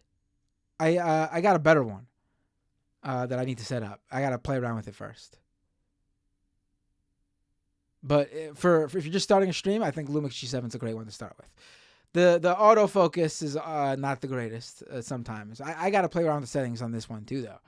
I had it much better, and then I took it to CES with me, and I fucked around with the settings while I was on the ground at CES, and then when I came to put the camera back in the live stream setup, the settings are not optimized for live stream right now. I need to mess with the settings again.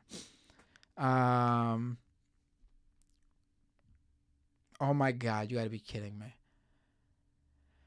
Actual Jake and Dylan Burns tied with 5 apiece. Ariana Jasmine comes in third with 4th. But we got to go to another poll. Just between the two of them now. Here we go. Who should I raid? Last poll. Last poll of the night. Here we go. This is it. Between Dylan Burns and Actual Jake. Let's go. 1 minute on the clock. Here we go.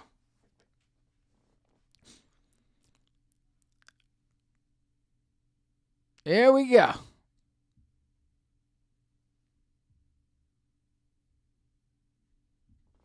Oh my God, here we go.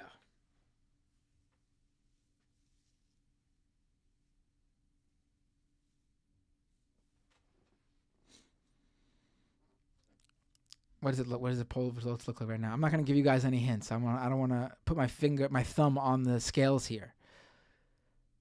Let's just say one of them is clearly ahead of the other at this point.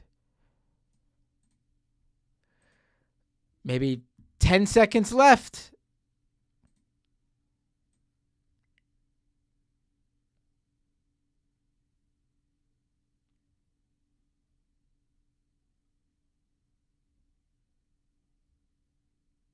And that's it. Actual Jake wins in a 9-5 vote. So unless Actual Jake is also blocked from being rated, which I still don't get why that happened. Actual Jake is who I'm about to raid. Let's see if this works. And it does. Perfect.